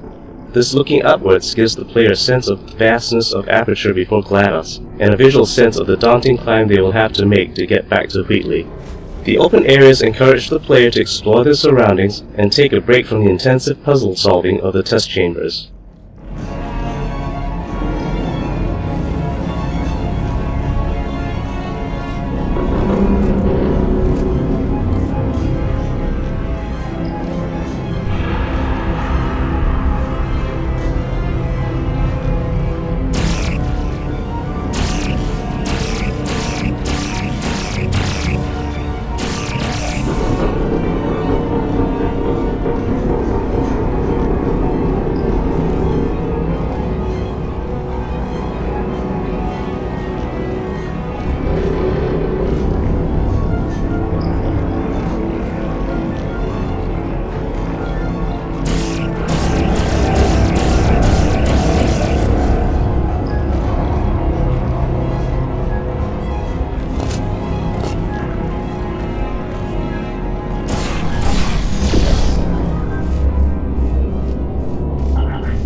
Welcome, gentlemen, to Aperture Science. Astronauts, war heroes, Olympians, you're here because we want the best. And you are it. So, who's ready to make some science? I am. Now, you already met one another on the limo ride over, so let me introduce myself. I'm Cave Johnson. I own the place. That eager voice you heard is the lovely Carolyn, my assistant. Rest assured, she has transferred your honorarium to the charitable organization of your choice. Isn't that right, Carolyn? Yes, sir, Mr. Johnson. She's the backbone of this facility. Pretty as a postcard, too. Sorry, fellas. She's married. To science.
This chapter gave us a great opportunity for visually telling the backstory of Aperture Science. We accomplished this with signs, props, and materials. In this area, we get a glimpse of what Aperture Science must have been like in its heyday. We used rich, warm colors and materials like carpeting and marble to indicate that Aperture had a lot of money at one time. Cave Johnson and his staff were just starting out in their enterprise, and everyone was eager to do science. This stands in contrast to the stark, cavernous environment outside and the materials you see in Aperture Lab from later decades.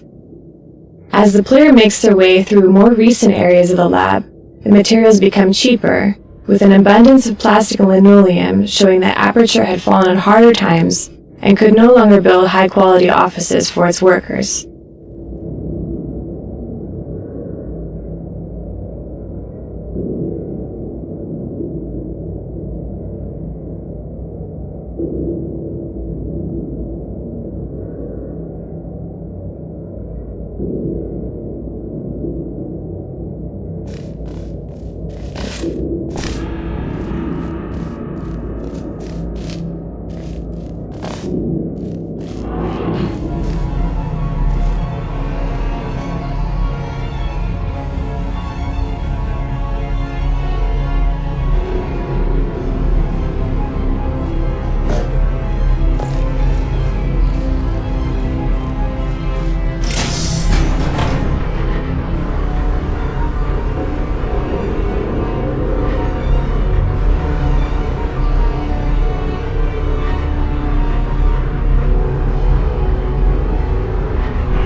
They say great science is built on the shoulders of giants.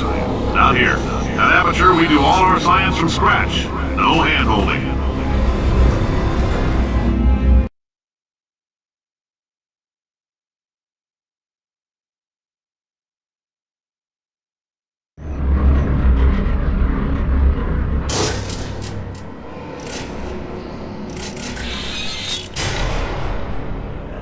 Let's get started.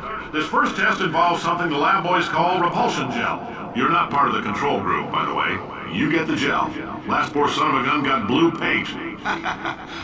All joking aside, that did happen. Broke every bone in his legs. Tragic, but informative. Or so I'm told.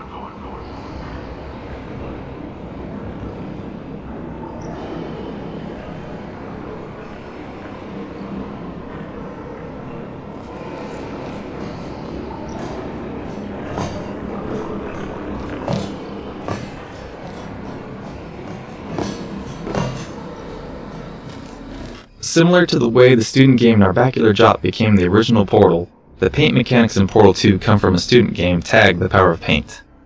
The repulsion gel in Portal 2 is modeled after the bounce paint from Tag, but was redesigned to fit better within Portal. The original bounce paint always bounced the player at a fixed height and activated whenever the player touched the paint. We changed the repulsion gel to reflect the player's velocity, such that they will bounce back up to the height that they fell from. This mechanic lends itself better to puzzles involving portals because players have to think about gaining and preserving height. We also changed the repulsion gel to only activate if the player jumps off of or falls onto the gel. This was done because players would often accidentally walk onto repulsion gel that they didn't see and then trigger an unwanted bounce. This was a particularly nasty problem in Portal 2 because the player couldn't get rid of paint once it was applied, whereas in Tag the player can erase paint at any time they want.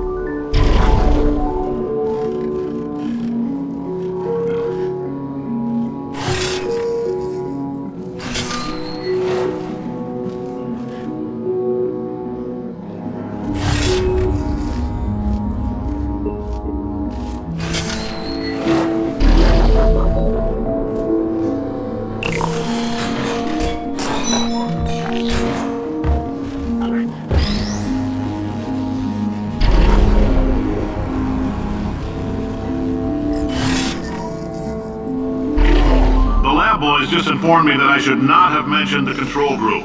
They're telling me I ought to stop making these pre-recorded messages. That gave me an idea. Make more pre-recorded messages. I pay the bills here, I can talk about the control group all damn day.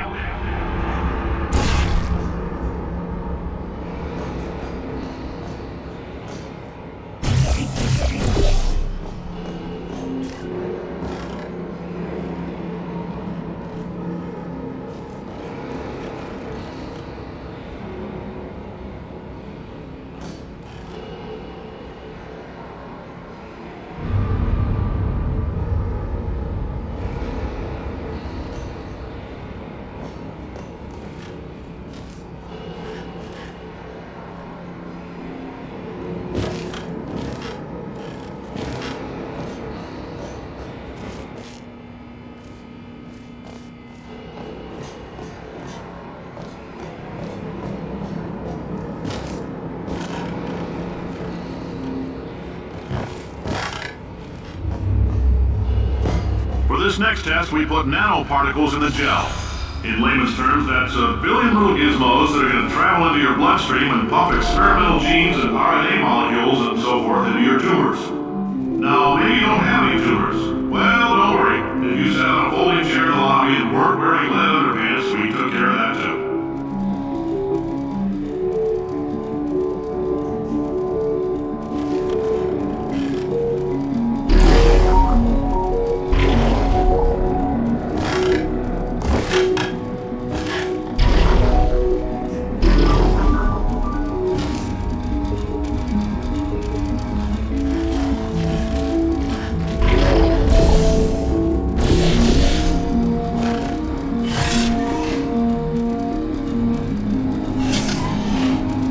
We had to come up with old-looking versions for all the important gameplay props, such as button panels, doors, cubes, basically everything the player could interact with. We came up with this fictional character, Janitor Bob. He'd be the guy who had to maintain all of old Aperture. A guy who doesn't understand anything about science, but can fix everything with duct tape and a screwdriver. He would use everything he could get his hands on. The result might not look pretty, but it would work. So whenever we got stuck designing props for Chapter 3, we'd ask ourselves, well, how would Bob build it?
Oh, in case you got covered in that repulsion gel, here's some advice the lab boys gave me.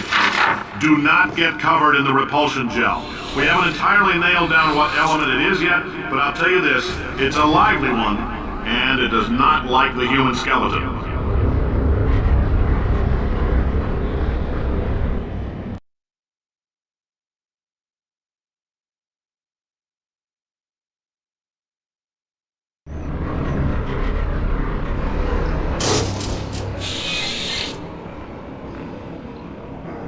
All these science spheres are made of asbestos, by the way. Keeps out the rats.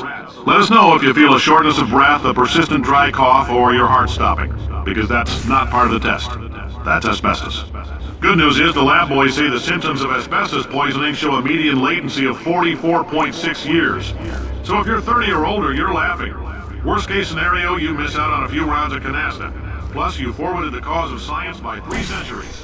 I punch those numbers into my calculator, it makes a happy face.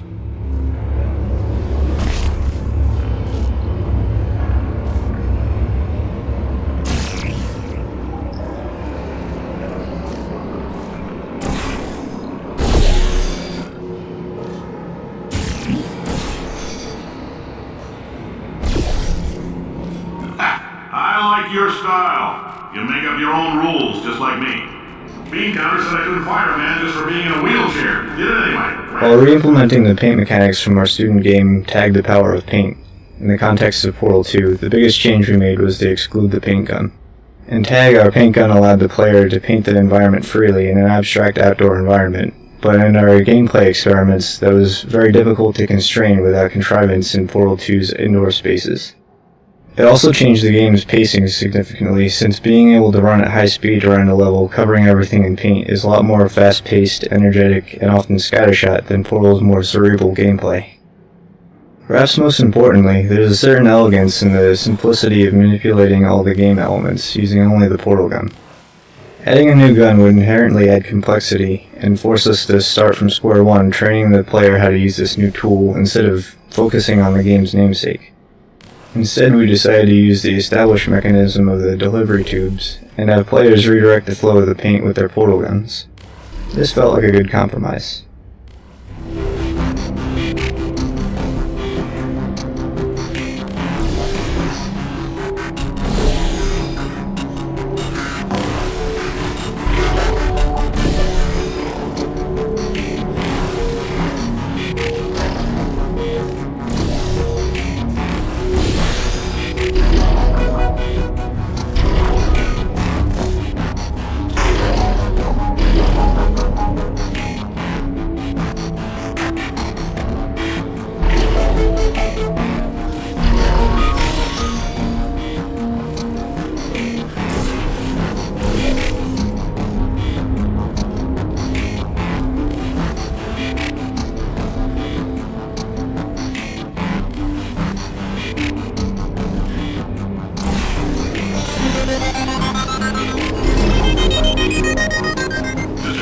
That coffee we gave you earlier had fluorescent calcium in it so we can track the neuronal activity in your brain. There's a slight chance the calcium could harden and vitrify your frontal lobe. Anyway, don't stress yourself thinking about it. I'm serious. Visualizing the scenario while under stress actually triggers the reaction.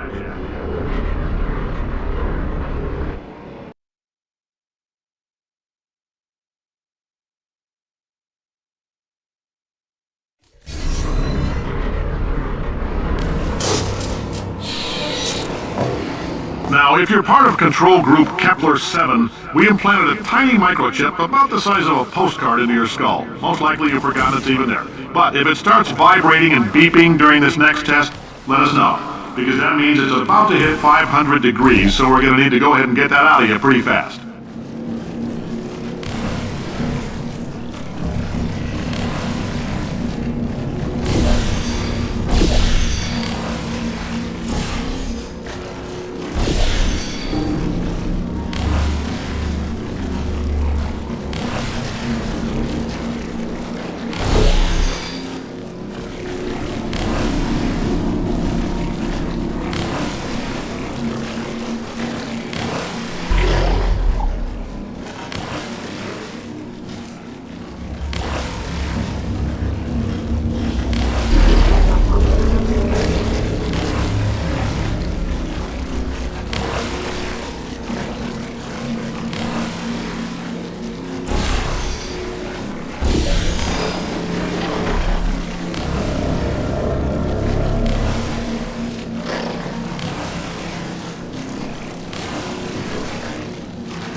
telling them, keep your pants on.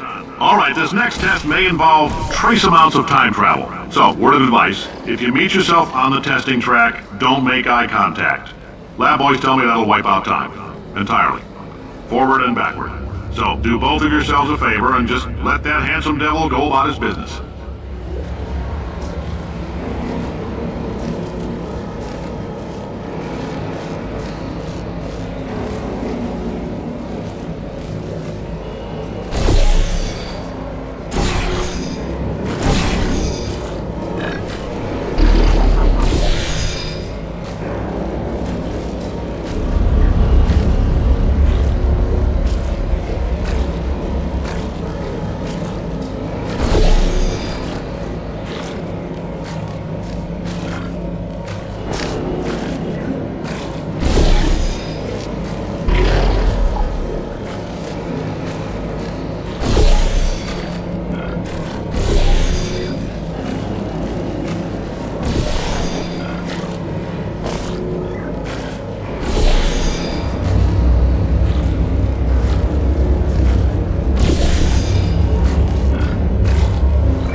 Now, if you're part of Control Group Kepler-7, we implanted a tiny microchip about the size of a postcard into your skull. Most likely you forgot it's even there. But if it starts vibrating and beeping during this next test, let us know. Because that means it's about to hit 500 degrees, so we're going to need to go ahead and get that out of you pretty fast.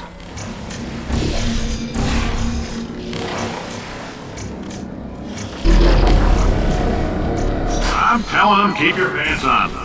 All right, this next test may involve trace amounts of time travel. So, word of advice, if you meet yourself on the testing track, don't make eye contact. Lab boys tell me that'll wipe out time. Entirely. Forward and backward.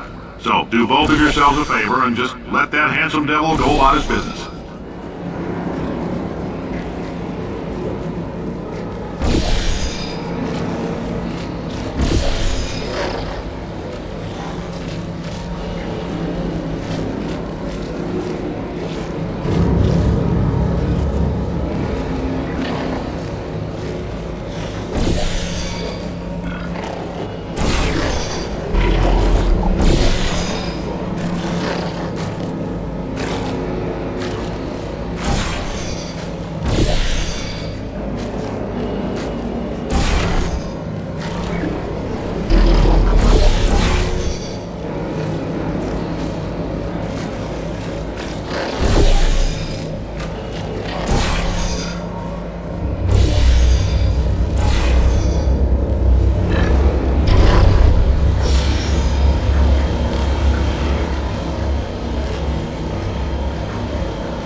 If you're hearing this, it means you're taking a long time on the catwalks between tests. The lab boys say that might be a fear reaction. I'm no psychiatrist, but coming from a bunch of eggheads who wouldn't recognize the thrill of danger if it walked up and snapped their little pink bras, that sounds like projection. They didn't fly into space, storm a beach, or bring back the gold. No, sir, we did. It's you and me against the world, son. I like your grit. Hustle could use some work, though. Now let's solve this thing.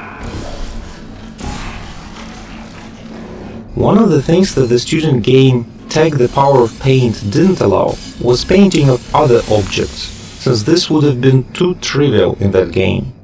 In Portal 2, however, moving paint around became a puzzle in and of itself, so we began to create puzzles that depended on painting objects. Bouncy boxes and turrets were an obvious choice, and adding this mechanic extended our toolbox to include objects whose basic properties of movement could be changed by the player.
Why? It's about why not? Why is so much of our science dangerous? Why not marry safe science if you love it so much? In fact, why not invent a special safety door that won't hit you on the butt on the way out because you are fired? Now you test subject, you're doing fine. Yes, you. Box your stuff. Out the front door. Parking lot. Car. Goodbye.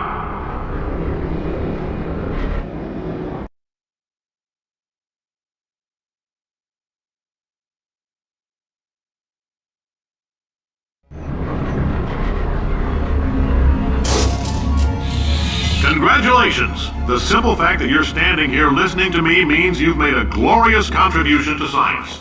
As founder and CEO... The newer and older versions of Aperture show their distinct personalities in sound as well as visuals. The doors, floors, and buttons, as well as soundscapes, reflect the aging, outdated 70s feel.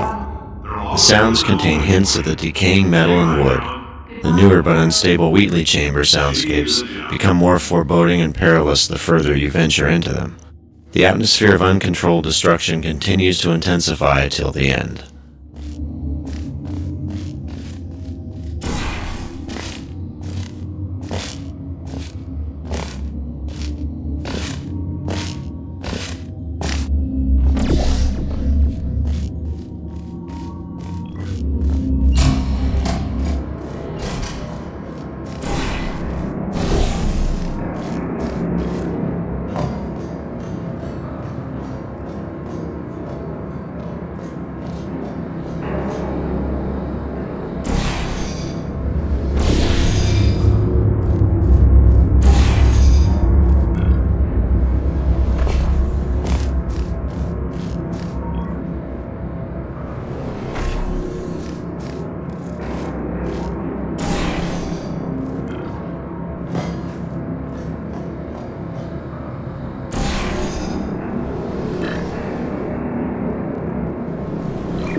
Greetings, friend. I'm Cave Johnson, CEO of Aperture Science. You might know us as a vital participant in the 1968 Senate hearings on missing astronauts, and you've most likely used one of the many products we invented, but that other people have somehow managed to steal from us. Black Mesa can eat my bankrupt... Sir, the testing? Right. Now you might be asking yourself, Cave, just how difficult are these tests? What was in that phone book of a contract I signed? Am I in danger? Let me answer those questions with a question. Who wants to make $60? Cash. You can also feel free to relax for up to 20 minutes in the waiting room, which is a damn sight more comfortable than the park benches most of you were sleeping on when we found you. So, welcome to Aperture. You're here because we want the best, and you're it. Nope. Couldn't keep a straight face. Anyway, don't smudge up the glass down there. In fact, why don't you just go ahead and not touch anything unless it's test related.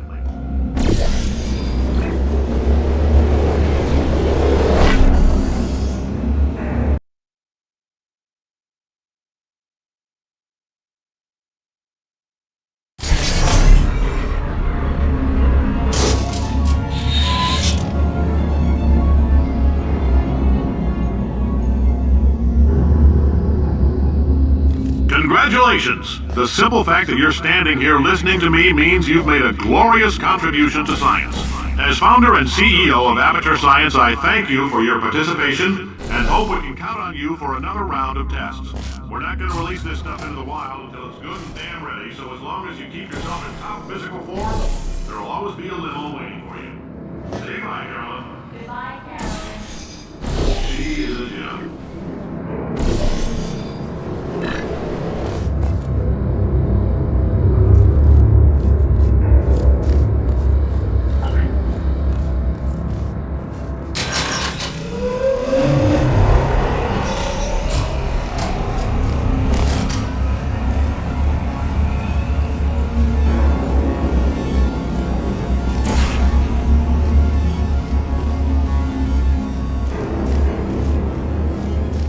Greetings, friend. I'm Cave Johnson, CEO of Aperture Science. You might know us as a vital participant in the 1968 Senate hearings on missing astronauts, and you've most likely used one of the many products we invented, but that other people have somehow managed to steal from us. Black Mesa can eat my bankrupt... Sir, the testing? Right. Now you might be asking yourself, Cave, just how difficult are these tests? What was in that phone book of a contract I signed? Am I in danger? Let me answer those questions with a question. Who wants to make $60? Cash. You can also feel free to relax for up to 20 minutes in the waiting room, which is a damn sight more comfortable than the park benches most of you were sleeping on when we found you. Oh, hi. Say, you're good at murder. Could you... Ow! Oh, thanks. Did you feel that? That idiot doesn't know what he's doing up there. This whole place is going to explode in a few hours if somebody doesn't disconnect him. I can't move, and unless you're planning to saw your own head off and wedge it into my old body, you're going to need me to replace him. We're at an impasse. So what do you say? You carry me up to him and put me back into my body, and I stop us from blowing up and let you go. No tricks. This potato only generates 1.1 volts of light. Wow! You stabbed me!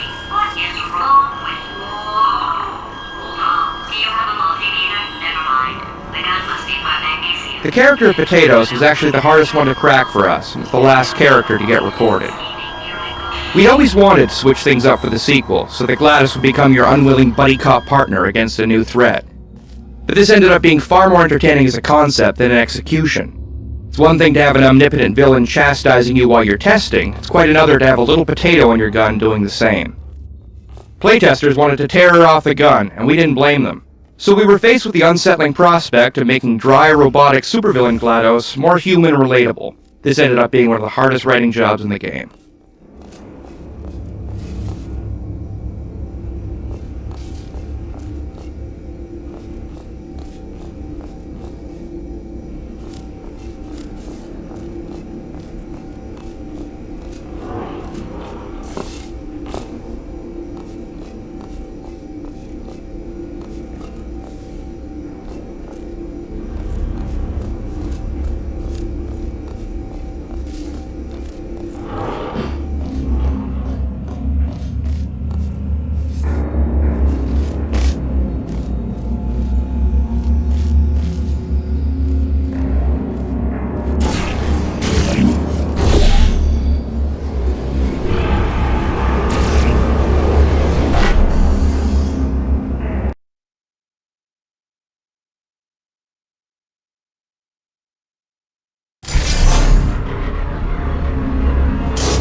Congratulations! The simple fact that you're standing here listening to me means you've made a glorious contribution to science.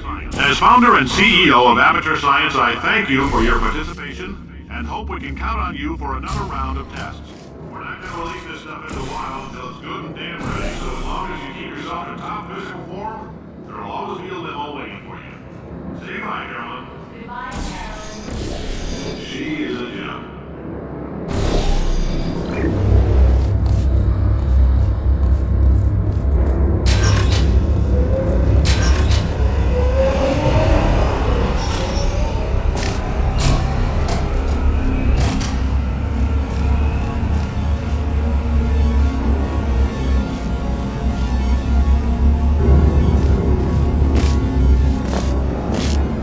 Greetings, friend. I'm Cave Johnson, CEO of Aperture Science.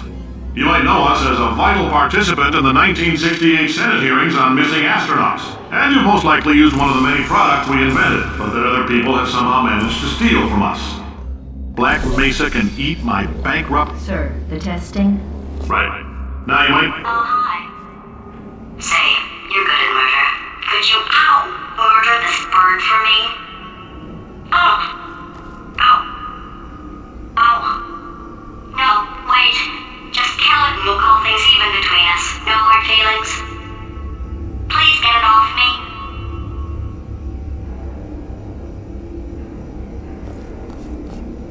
Oh, thanks. Did you feel that?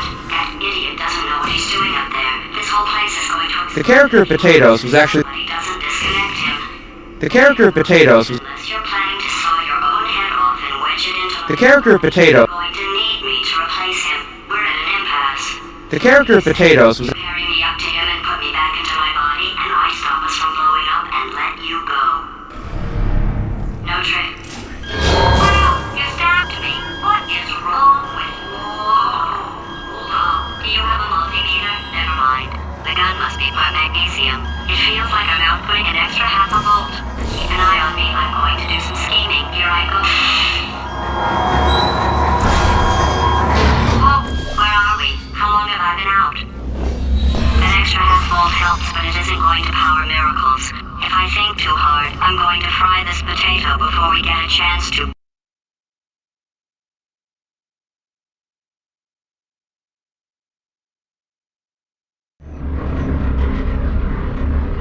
Did anything happen while I was out? The testing area is just up ahead. The quicker you get through, the quicker you'll get your $60. Hold on, who? Carolyn, are the compensation... The character of Carolyn came about because we wanted somebody for Cave to play off of. Though we had originally envisioned a put-upon scientist character called Greg, it would have been wasteful to hire an actor for just 1 or 2 lines. Instead, we hit upon the idea of economizing by using GLaDOS actor Ellen McLean. Out of nowhere, we suddenly had an opportunity for a GLaDOS origin story.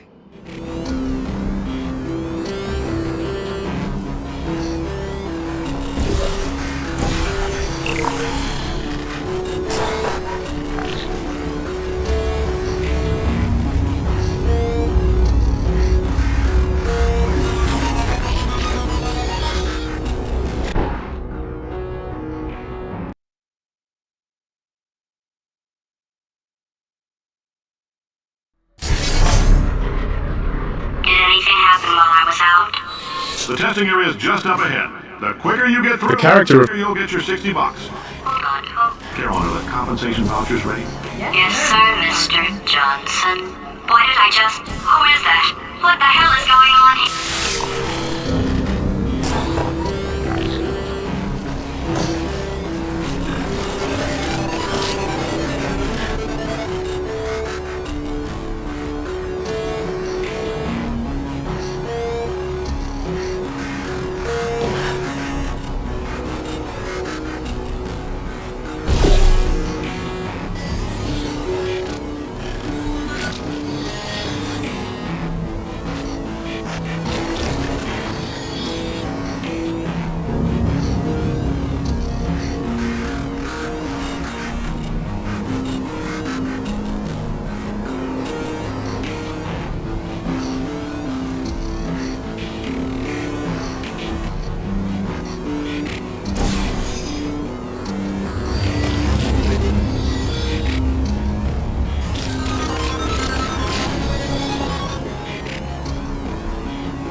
I guess emotional outbursts require more than 1.6 volts.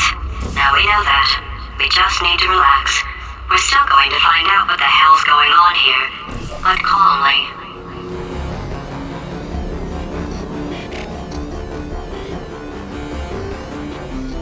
Those people in the portrait, they look so familiar.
war hero and/or Olympian.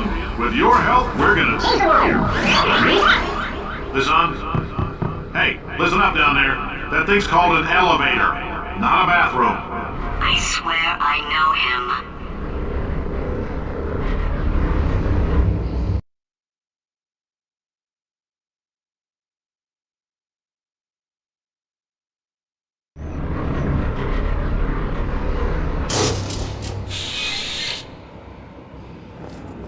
If you're interested in an additional $60, flag down a test associate and let them know. You could walk out of here with 120 weighing down your... Propulsion gel carried over almost exactly the same as the speed paint in the student game, Tag the Power of Paint, except that it is slightly more than twice as fast. Propulsion gel combined well with the existing mechanics of Portal, such as flinging, and it also went well with the repulsion gel for long jumps. We had to tweak the player's control on propulsion gel to feel right in the Portal universe, and also added a slight funneling effect to help guide the player when they're speeding into a portal.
In case you're interested, there's still some positions available for that bonus opportunity I mentioned earlier. Again, all you gotta do is let us disassemble you.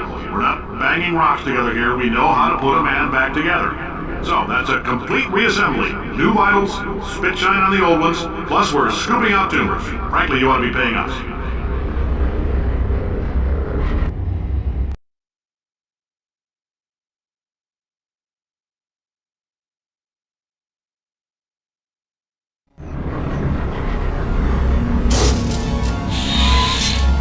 Thank you. I can't believe I'm thanking these people. For staggering your way through Aperture Science's propulsion gel testing, you've made some real contributions to society for a change, and for that, humanity is grateful. If you had any belongings, please pick them up now. We don't want old newspapers and sticks cluttering out the building. For many of you, I realize $60 is an unprecedented windfall, so don't go spending it all on, I don't know, Carolyn, what do these people buy? Tattered hats? Beer, dirt?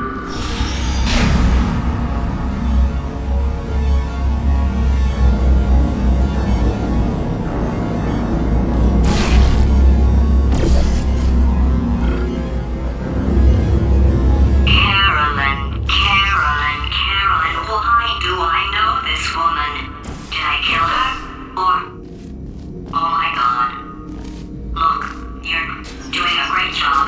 Can you handle things for yourself for a while? I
Welcome to the Enrichment Center.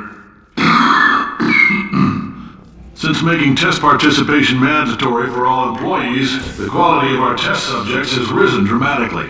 Employee retention, however, has not.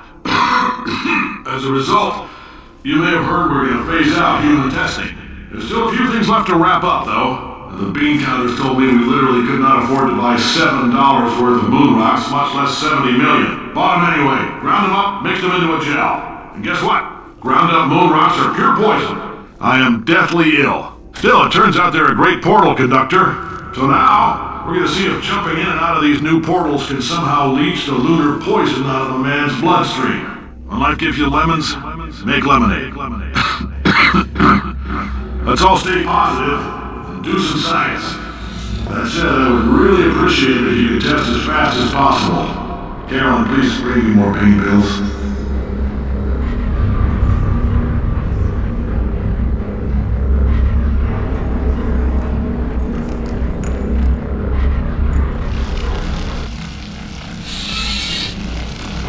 Portal Paint was the last paint we added to the game, and for a long time we weren't sure of the best way to use it. We experimented with the delivery method and found that it was most effective when it was deployed in large quantities. Another important factor was the angle of application. Dropping the paint at an angle allowed the player to play more freely with the paint, which gave them the liberating feeling of breaking the rules by being able to place portals where they couldn't before.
life gives you lemons?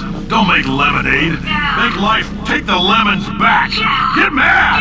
I don't want your damn lemons! What am I supposed to do with these? Take the lemons. Demand to see life's manager.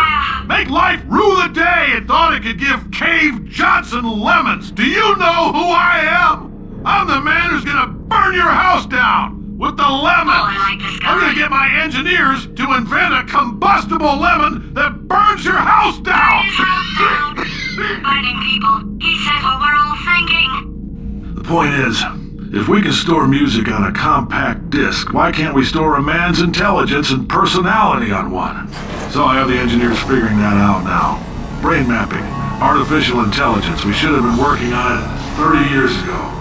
But I will say this, and I'm gonna say it on tape so everybody hears it 100 times a day.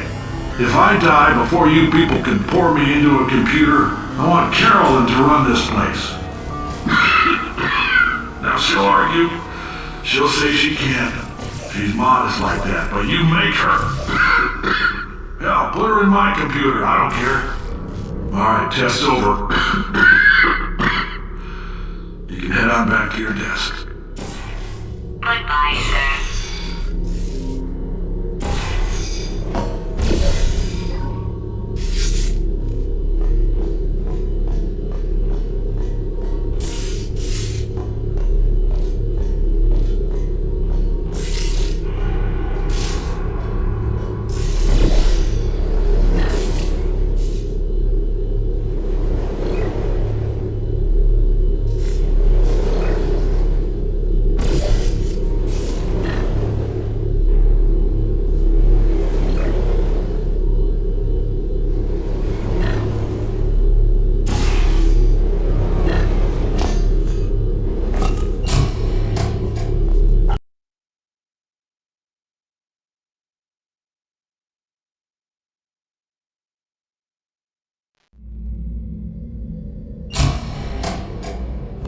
I know things look bleak, but that crazy man down there was right.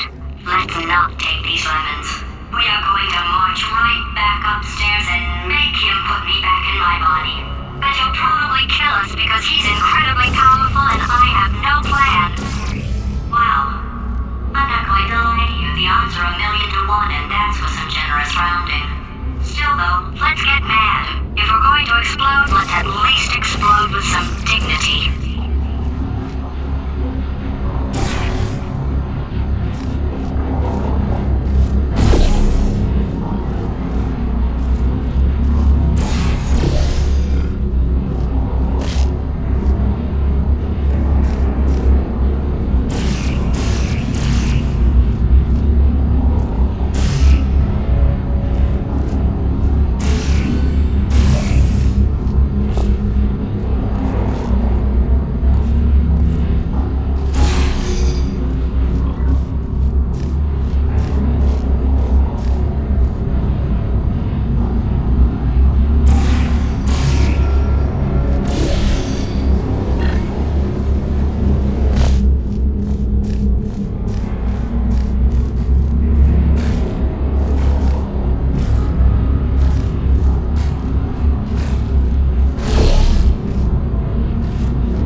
With the gel sounds for Portal 2, we wanted to create something whimsical that would add to the player's enjoyment of the mechanics, without crossing over the line into ludicrousness. For example, our initial pass at the blue gel bounce sound included a rubber playground ball, a pitch-bent harp string, and a processed mouth harp. The resulting sound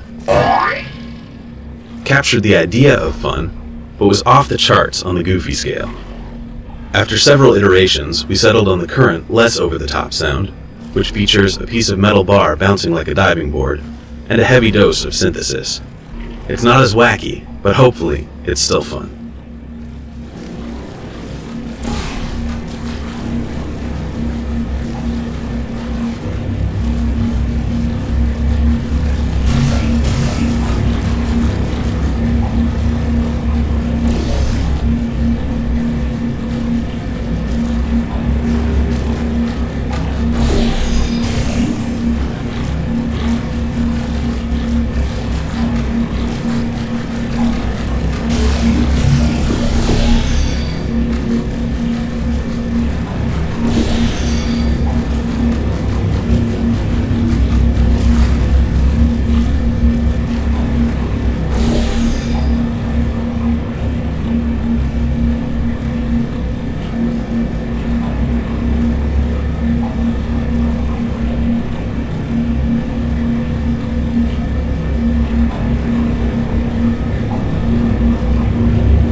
God's sake, your boxes with legs. It's literally your only purpose. Walking onto buttons. How can you not do the one thing you're designed for? Try to get us down there. I'll hit him with a paradox. Warmer, boiling hot, okay, colder, ice cold, you're Arctic now. You're very cold, very, very, very cold. Look, just get on the button. Oh, that's funny, is it? Oh, it's funny, because we've been in this for 12 hours, and you haven't solved it either, so I don't know why you're laughing. You've got 1 hour. Solve it.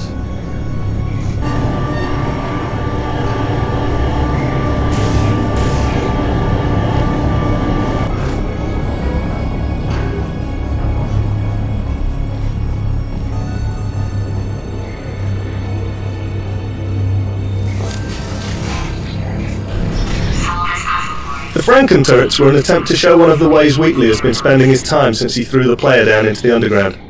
Using his limited brain, it didn't seem like he could have come up with a lot, so the idea of using objects he'd have access to seemed appropriate.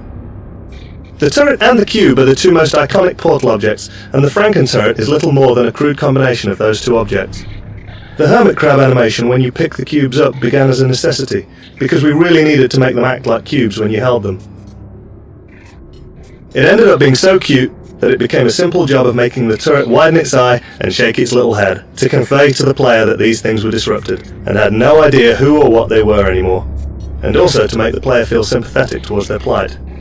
We used a combination of in-game physics pushes and canned Maya animation to allow the player freedom to move them wherever they wanted, line up races between them, or even set them up so they would walk, inevitably, to their doom, into a fizzler.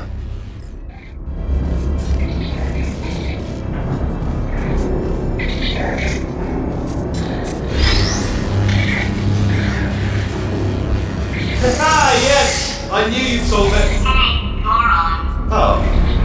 Hello? Alright, paradox time. This sentence is false. True. I'll go true. Yeah, that was easy. I'll be honest, I might have heard that one before though. Sort of cheating. It's a paradox. There is no answer. Look, this place is going to blow up if I don't get back in my body. False. I'll go false. Explosion imminent. Evacuate the facility immediately. I thought I fixed that. Warning. Reactor core is at critical. There. Fixed.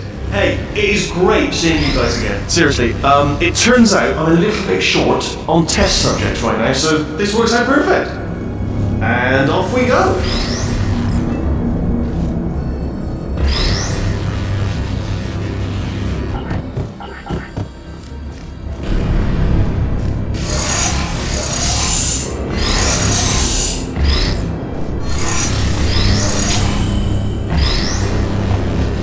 And off we go. You have no idea what it's like in this body. I have to test all the time, or I get this itch. You know, it must be hardwired into the system or something. Oh, but I tell you, when I do test, oh man alive, nothing feels better. That's why I've got to test. That's why I've got to test. So you're gonna test, and I'm gonna watch, and everything is gonna be just fine. Warning. Core overheating. Nuclear meltdown imminent. I think we're in trouble.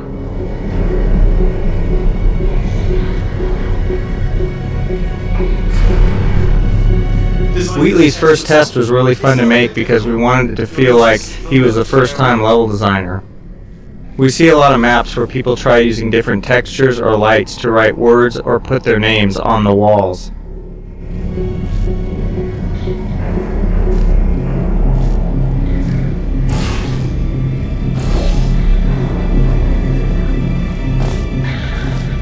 Yeah, you know that. Oh, that felt really good. Oh, here's an idea. Since making tests is so difficult, why don't you just keep solving this test? Same one. And I can watch you solve it. Yeah, that sounds much easier. Here we go. Now, do it again.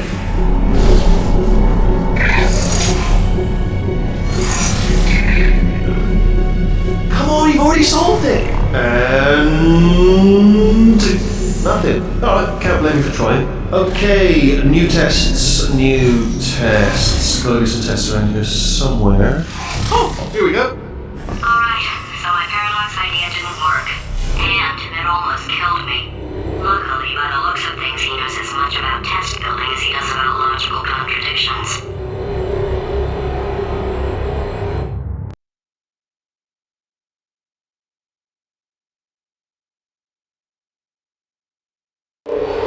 It shouldn't be hard to stay alive long enough to find him.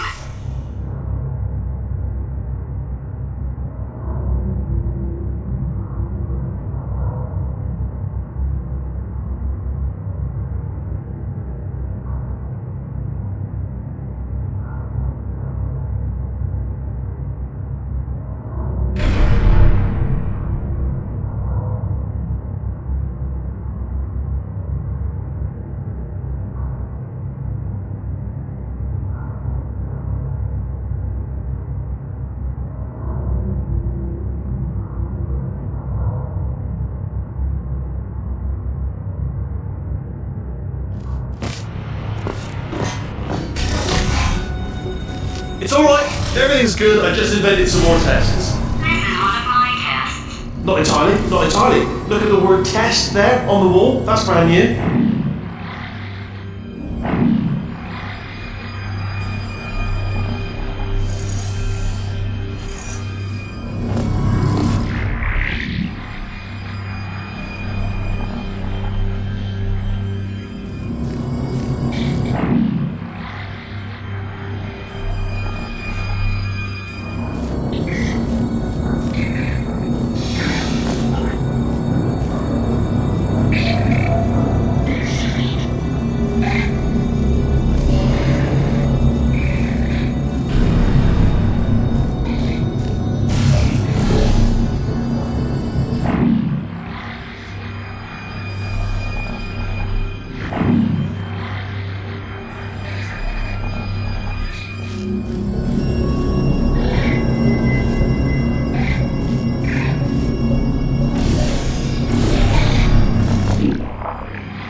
Seriously, both of you. Why don't you two go on ahead, yeah? I'll catch up with you. Okay, so the bad news is the tests are my tests now, so they can kill us. The good news is, well, none so far, to be honest. I'll get back to you on that.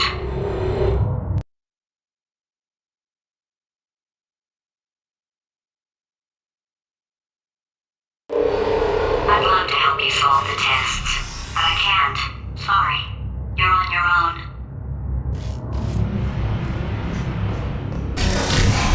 Yeah, one of the big plot holes that Potatoes introduced was she's your buddy now, she's got the same goals as you, so why isn't she helping you solve the test? The real answer is obviously that if she did help you solve the test, there'd be no game left. One solution we came up with was for the bird from Act 3 to keep swooping in and pecking bits of her off your gun. As the bird kept eating the part of her that knew how to solve the test, Potatoes would actually get dumber over time. One of the big plot holes that Potatoes introduced was she's your buddy now, she's got the same goals as you, so why isn't she helping you solve the test? The real answer is obviously that if she did help you solve the test, there'd be no game left. One solution we came up with was for the bird from Act 3 to keep swooping in and pecking bits of her off your gun. As the bird kept eating the part of her that knew how to solve the test, Potatoes would actually get dumber over time. For technical reasons, this ended up being impossible to execute, so we ended up finding another solution. Some of us, though, will always have a place in our heart for the bird solution.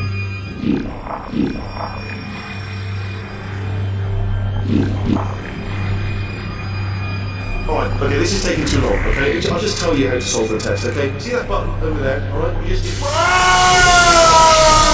That's why I can't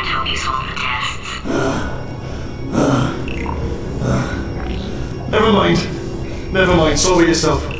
You're on your own.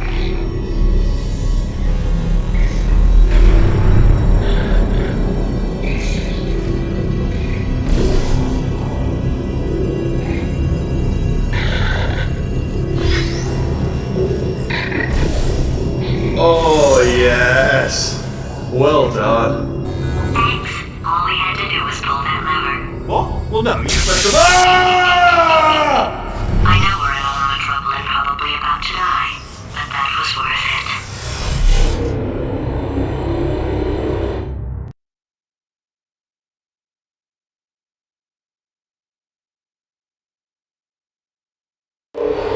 I thought of some good news. He's going to run out of test chambers eventually. I never stockpiled them. I'm coming! Don't start yet! You are not going to believe this. I found a sealed-off wing. Hundreds of perfectly good test chambers just sitting there, filled with skeletons, shook them out, good as new. Skeletons. Right, I guess I did stockpile some tests.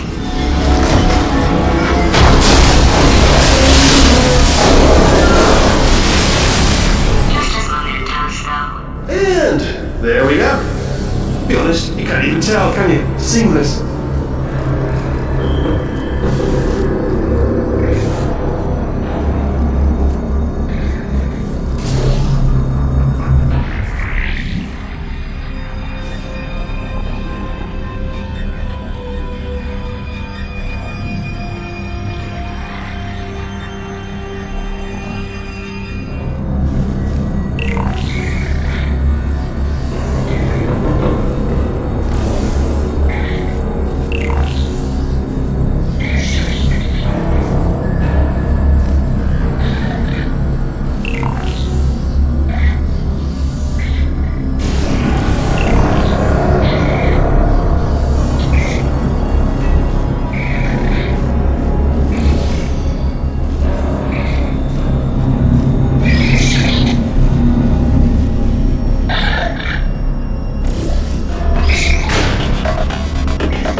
Here we go. Here it comes.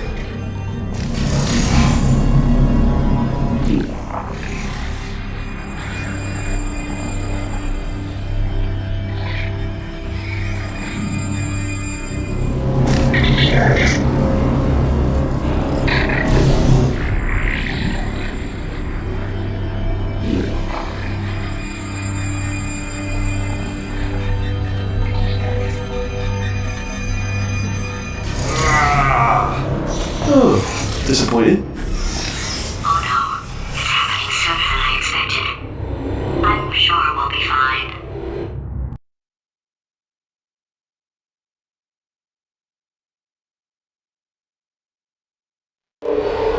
It's probably nothing. Keep testing while I look for a way out.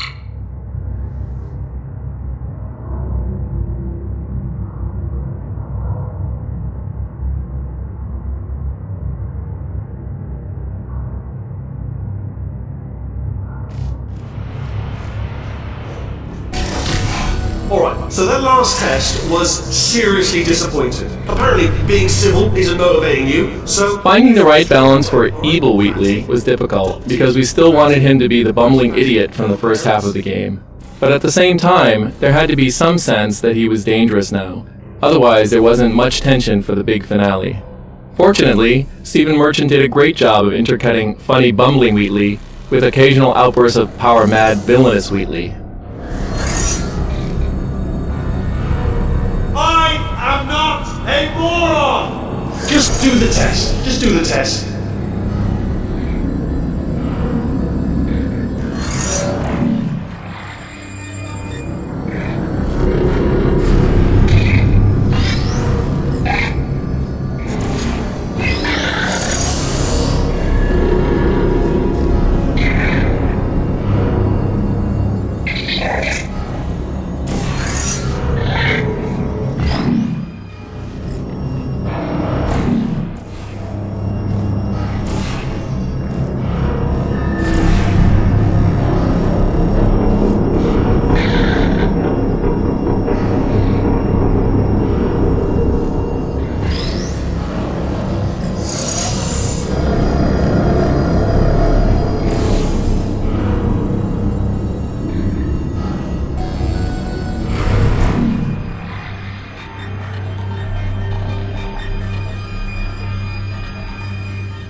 If I'm such a moron, why can't you solve a simple test? I might have pushed that moron thing a little too far this time.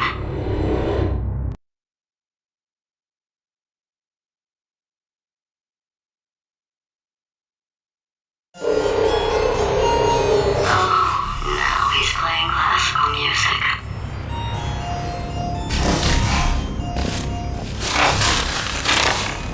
Oh, sorry.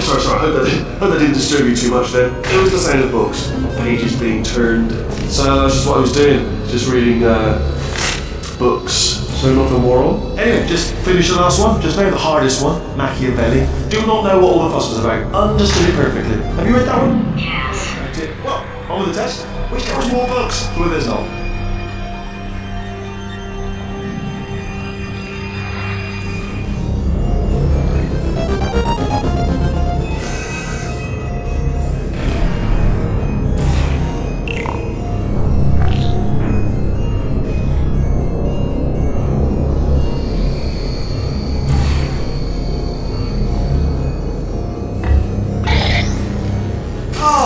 What was that? There was nothing!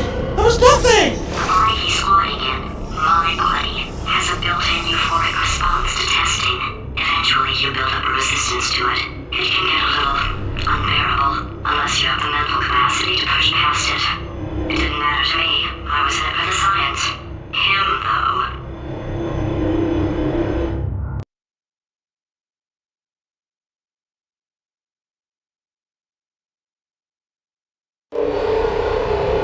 If he's not getting his solution euphoria, we could be in a lot of trouble.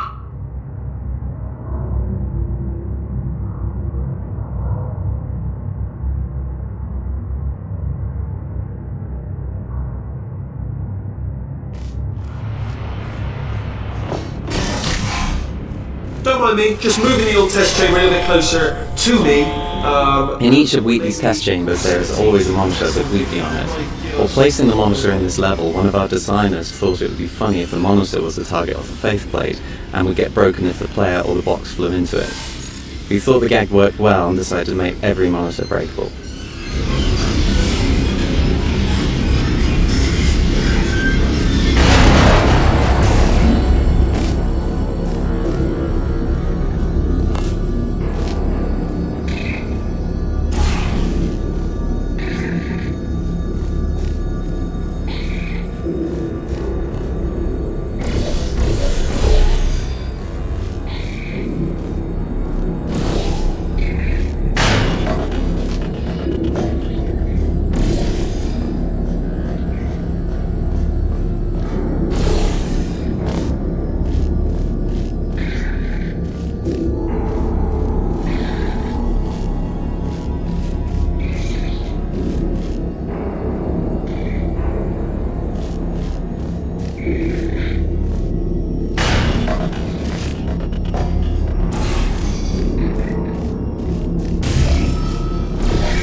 Are you absolutely sure you're solving these correctly? I mean, yes, you solved it, but I'm wondering if maybe there's a number of ways to solve them, and you're picking all the worst ways.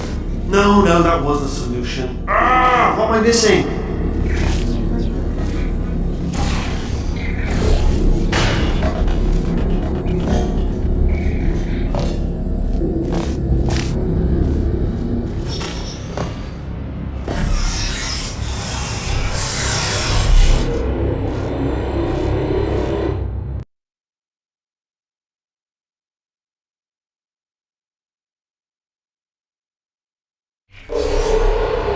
I think he's getting desperate. This is not good. Have a brainwave. I'm going to tape you solving these, and then watch. The original layout of this chamber started out much more linear, essentially a sequence of rooms that the player had to progress through somewhat blindly, not knowing what the next goal might be until they got there. Early versions contained an extra puzzle beyond the reflected cube, but due to the linear path, it took players so long to get to it that they were confused about which elements were still relevant. This drove us to make the level non-linear. To make it easier for players to visualize the puzzle, we condensed the overall test space and moved the exit near the start. This helped the players see where they had to go and which objects would help them get there.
Why are you making this so hard for me? Remember when I told you that he was specifically designed to make bad decisions? Because I think he's decided not to maintain any of the crucial functions required to keep this facility from exploding.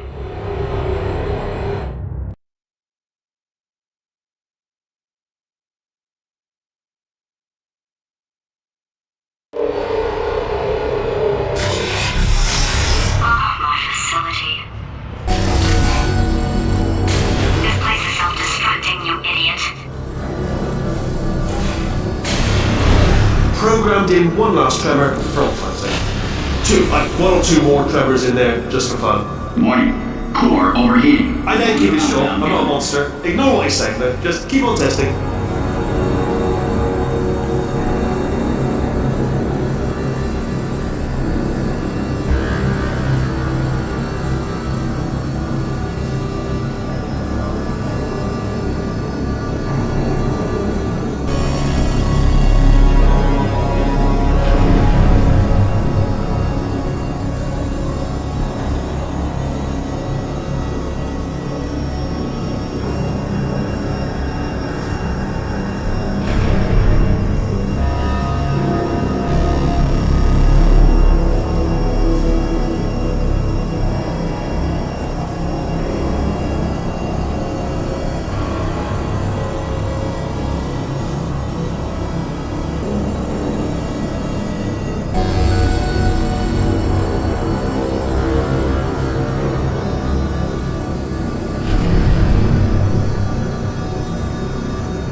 Still nothing, let's keep moving. Sorry about the lift, it's out of service, because it melted. We found that playtesters were getting fatigued at solving so many complex test chambers in a row.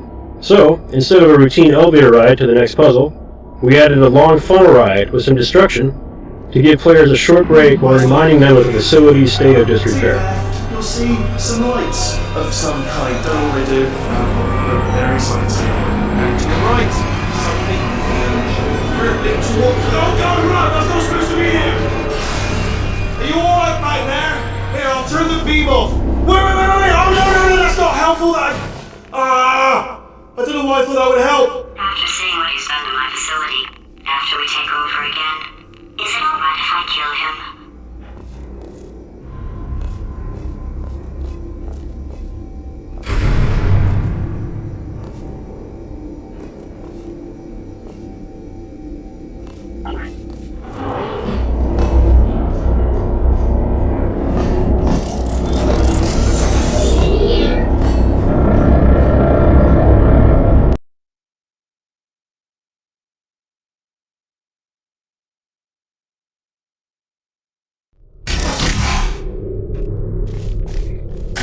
You're alive! Great! Yeah, just getting a test ready for you, obviously. Who else would I be doing it for? No one. So, let's see here. Exit, exit, exit. There is no exit. Not a problem, I'll make an exit for your test.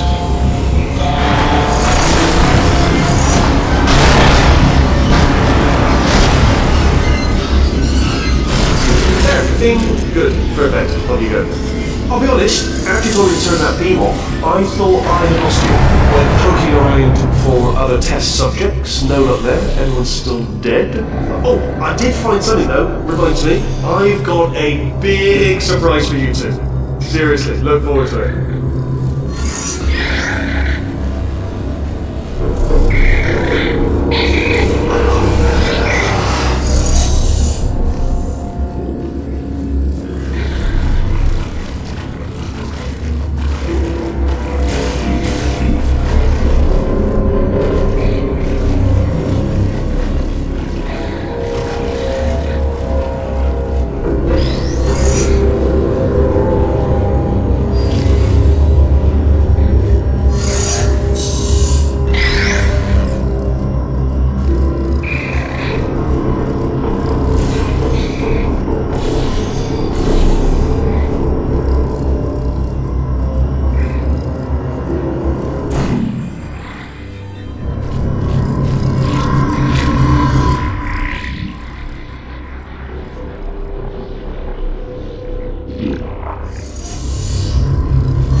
two are going to love this big surprise. In fact, you might say you're going to love it to death. You'll love it until it kills you, till you do. Alright, I don't know whether you're picking up on what I'm saying there. Yes, thanks. We get it.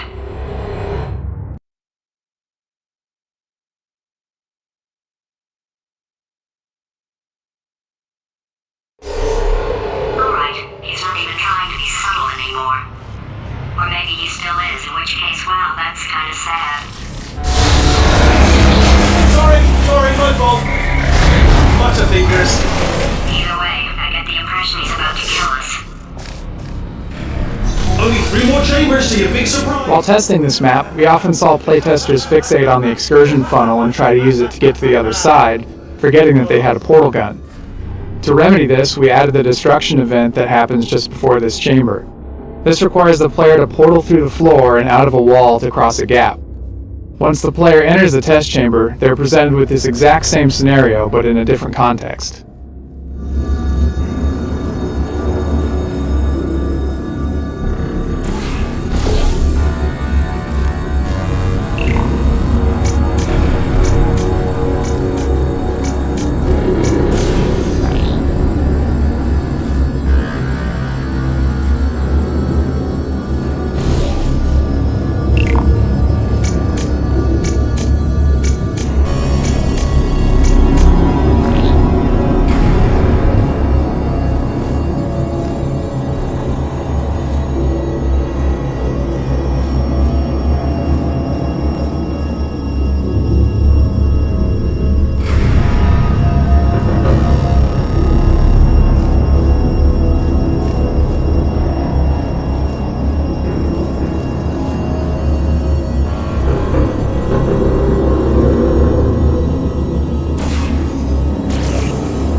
one. Good for you. So, he's inexplicably happy all of a sudden, even though he should be going out of his mind with test withdrawal. And he's got a surprise for us. What did he find back there?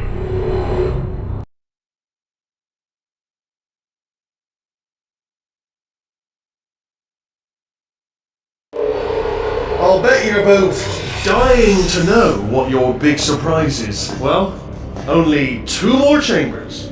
We're running out of time. I think I can break us out of here in the next chamber. Having built up the expectation that Wheatley is going to kill the player, we still wanted the actual moment to be a surprise. By this point, players are entirely comfortable with faith plates, and the simple subversion of expectations as Wheatley punts you sideways is a fun and surprising moment.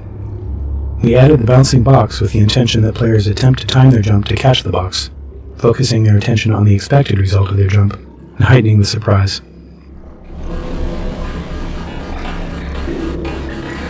Surprise! We're doing it now. Okay, credit where it's due. For a little idiot built specifically to come up with stupid and workable plans, that was a pretty well-laid trap.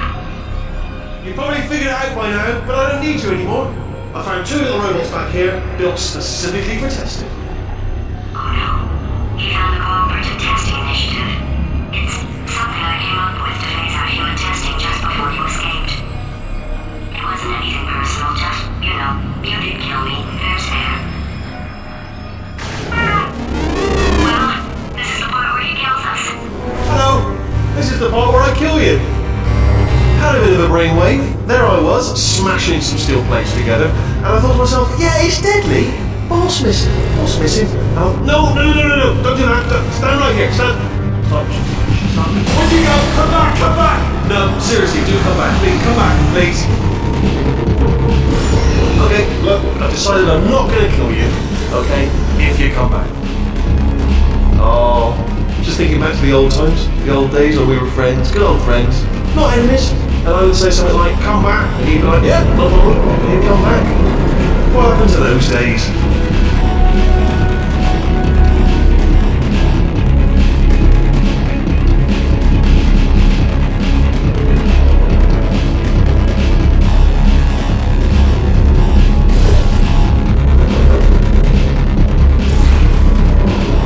Can't help but notice that you're not coming back, which is disappointing. Oh, I've got an idea! Yes! We had a bunch of levels that used crusher panels in ways that made the test chambers more dangerous. After showing some of these levels in press demos, we got feedback that viewers were getting the impression that Portal 2 was going to be too difficult, since players would have to time events such as running or falling through a portal while avoiding getting hit by a deadly crusher. We ultimately decided to save these crushers for the escape when Wheatley tries to hold you off.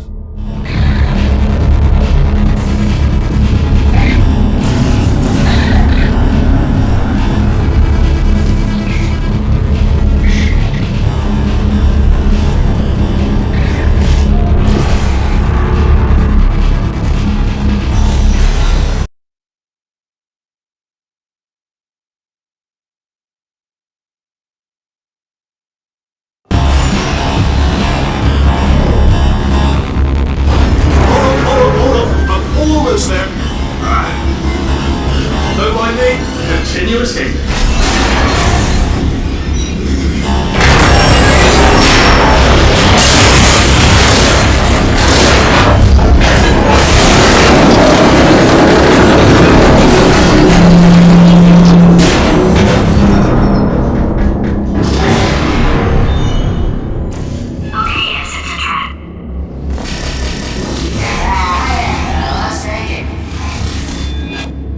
Are they killing you? They are killing you, aren't they? Silently killing you. Probably. If I had to guess. Perhaps the turrets have found a way to use GLaDOS. That would explain the extremely quiet killing. Ha! Was that your bullet-riddled body flying out the room? It went. Oh, those were the crap turrets, weren't they? Yeah. Well, no matter, because I'm still holding all the cards. And guess what? They're all full houses. Never actually played cards, meaning to learn. Anyway, new turret, not defective. Ace of fours, the best hand. Unbeatable, I would imagine.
crap turrets, weren't they? Yeah.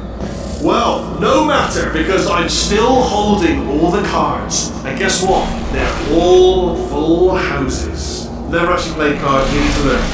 Anyway, new turret, not defective. Ace of fours. Best hand. Unbeatable. Arguably.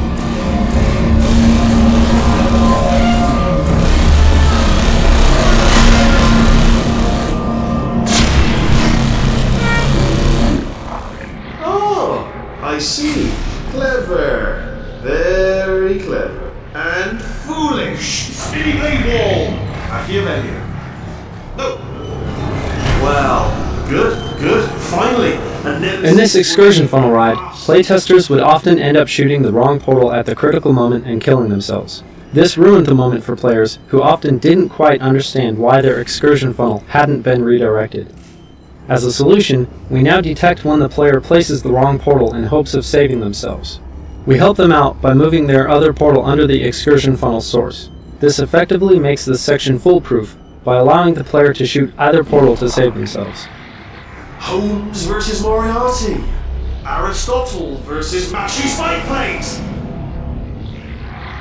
Stay still, please. Alright, stop moving.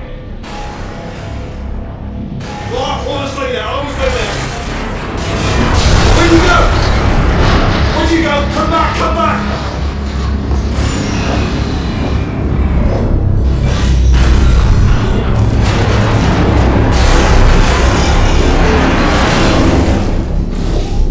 Did something break back there?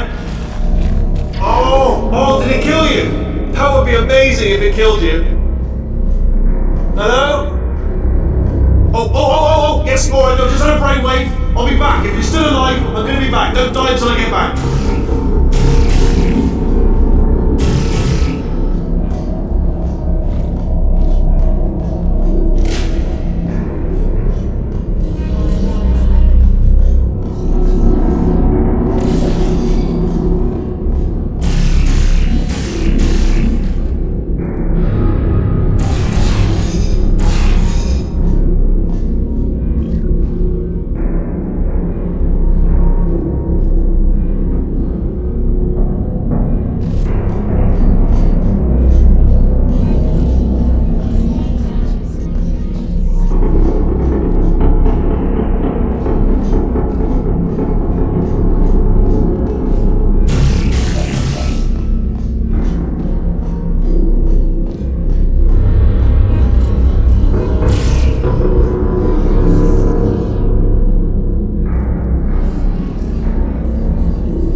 When playtesting the final boss battle, we found players were confused about what to do when they entered Wheatley's lair. Our solution was to train the player by having them break glass paint pipes in the previous level. This lets them learn the mechanic without any time pressure before they have to fight Wheatley. This also trains the player to redirect the bombs Wheatley throws at them.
I'll be honest, the death traps have been a bit of a failure so far for both of us. I think you'd agree. And you are getting very close to my lair.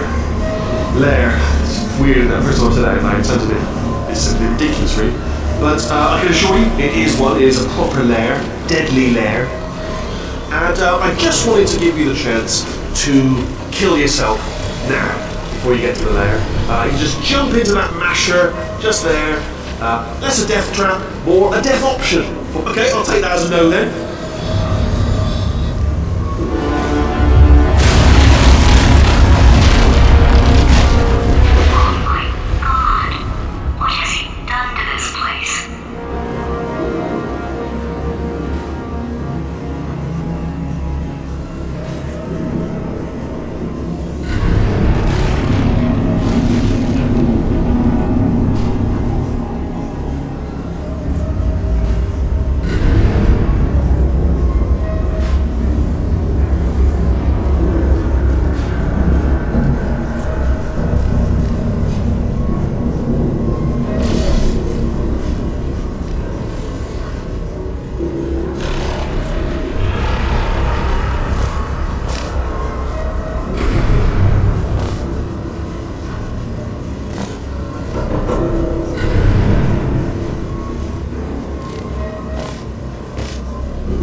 was a lot of debate over how to properly punish Wheatley at the end of the game.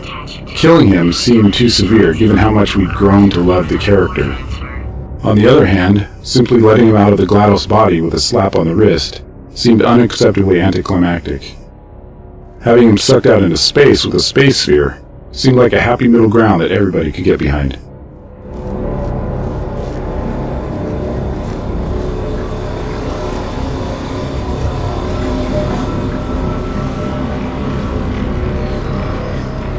Plug me in and I'll take a look.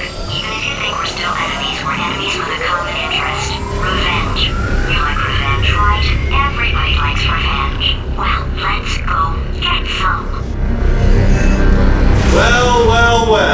Welcome to my lair. Let me just flag something up. According to the control panel light up there, the entire building is going to self-destruct in about 6 minutes. I'm pretty sure it's a problem with the light. I think the light's on the blink, but just in case it isn't, I am actually going to have to kill you as this. Wheatley used to have different kinds of attacks other than lobbing bombs.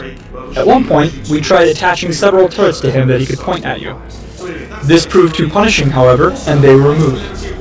We also tried crusher panels that Wheatley could try to smash you with. This, once again, proved too punishing, since players were focused on what Wheatley was doing and would often get hit by a crusher they weren't looking at. 3. Bomb-proof shields for me. Leading directly on to number 4. Bombs. I'm throwing it here. You know what? This plan is so good, I'm going to give you a sporting chance and turn off the neurotoxin. I'm joking, of course. Good luck. Neurotoxin level at capacity in 5 minutes. Where are you going? Don't run! I'll tell you what you should run. The harder you breathe, the more neurotoxin you'll inhale. It's bloody better. Seriously,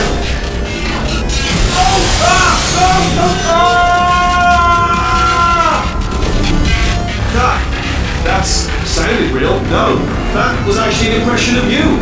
Actually, because you just fell into my trap, my brilliant trap. Just like, I wanted you.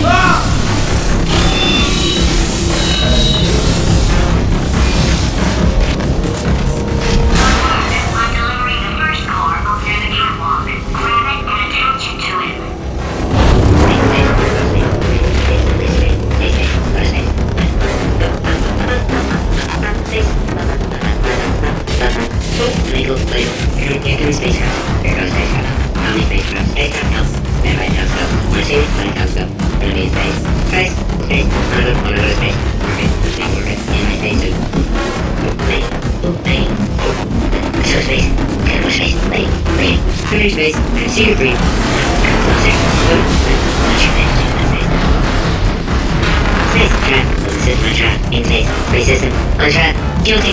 We're not playing in space. You're in space, Dad. Dad, I'm in space. I'm proud of you, son. Dad, are you space? Yes, I will. Warning. Core corruption at 50%. Vent system compromised. Neurotoxin offline. Reactor explosion in 4 minutes. What happened? What happened? What have you called to me? What is that? Hold on. The bloody bombs are stuck on. Doesn't matter. I've reconfigured the shields. Oh, it's a core you called me. Who told you to do that? Was it her? It's just making me stronger, love. It's a fool dance. Ah!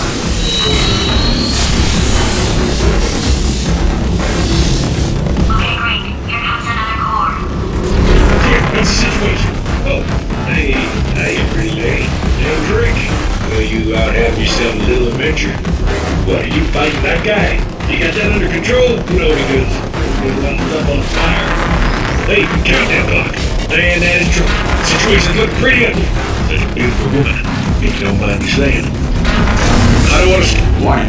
Core corruption at 75%. Reactor explosion timer destroyed. Reactor explosion uncertainty emergency preemption protocol initiated. This facility will self-destruct in 2 minutes. Enough!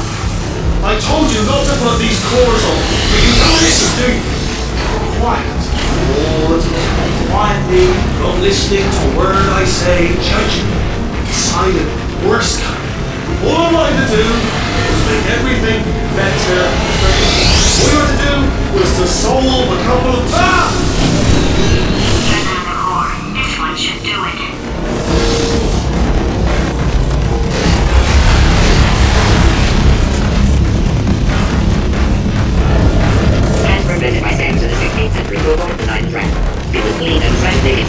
emergency valve. During the great depression, the Tennessee Valley Authority outlawed 10 rabbits, forcing many to hot glue gun long ears onto their headlights. The square root of road is straight. If you have trouble with simple counting, use the following mnemonic device. 1. Counts before 2. Counts before 60. Counts after 12. Counts before 6 trillion. Counts after 500. This will make your earlier counting difficulties seem like no big deal. Warning. Core corruption at 100%. Manual core replacement required. Oh, I see. Substitute core. Are you ready to start? Corrupted core. Are you ready to start? What do you think? Interpreting vague answer as yes. No. Pick up on my sarcasm. Stalemate detected. Fire detected in the stalemate resolution annex. Extinguishing. Oh, that just cleans right off, does it? Well, that would have been good to know a little earlier. Stalemate resolution associate. Please press the stalemate resolution button. Go press the button. Go press it. We're so close. Go press the button. Do not do it! I forbid you to press it! Press it. Press the button. Press it. Press the button. Do not press that button! Do not do it! Moving from the stalemate button! What? Are you still alive? You are joking! You have got to be kidding me! Well, I'm still in control, and I have no idea how to fix this place. Oh, you had to play bloody cat and mouse, didn't you? Or people...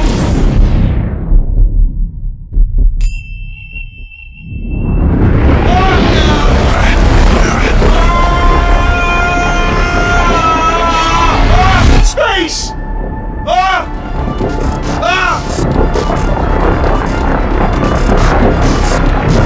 Let go! We're in space! Let go! Let go! I'm still connected! I can pull myself in! I can still fix this! I already fixed it, and you are not coming back. Oh no! Change your plans! Hold on to me! Tighter! Grab me! Grab me! Grab me! Grab me!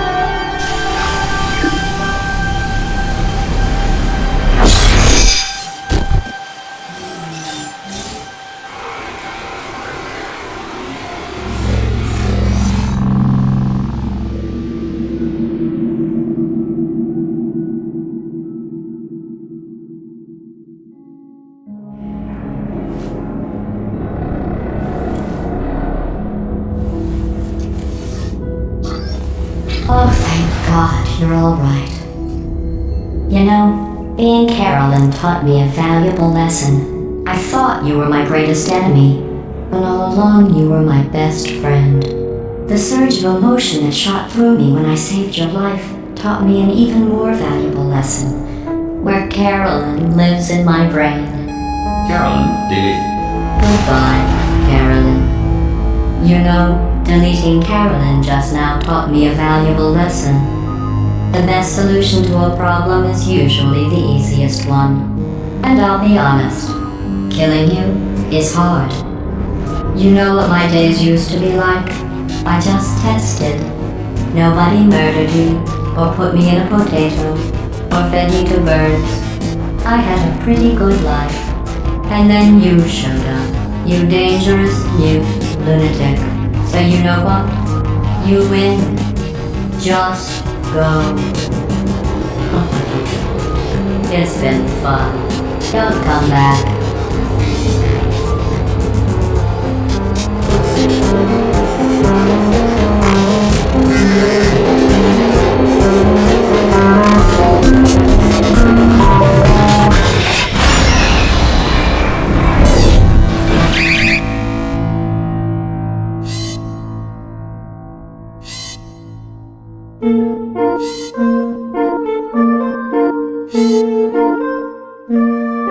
Thank you.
Well, here we are again. It's always such a pleasure. Remember when you tried to kill me twice? Oh, how we laughed and laughed.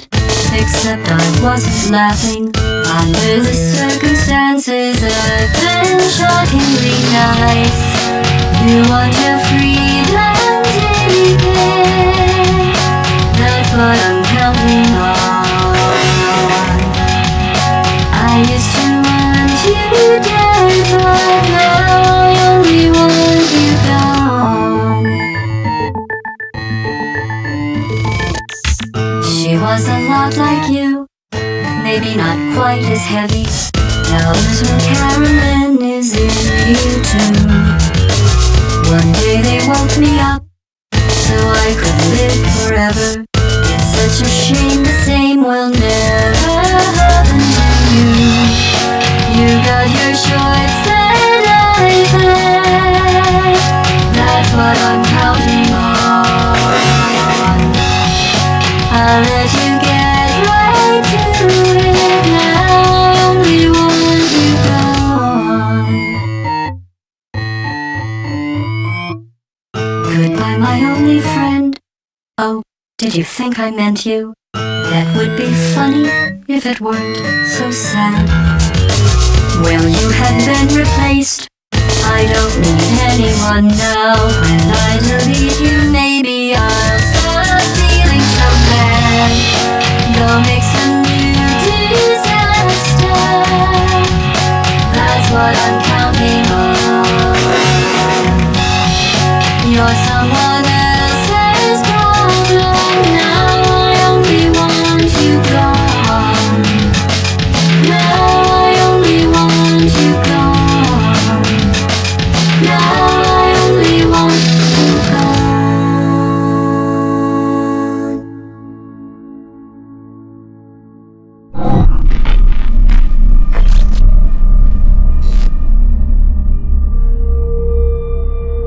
So much space. Need to see it all. I wish I could take it all back. I honestly do. I honestly do wish I could take it all back. And not just because I'm stranded in space. I'm in space. I know who you are, mate. Yeah, we're both in space. Anyway, you know, if I was ever to see her again, do you know what I'd say? I'm in space. I'd say, I'm sorry. Sincerely. I am sorry I was bossy and monstrous. And I am genuinely sorry. I'm in space. The end.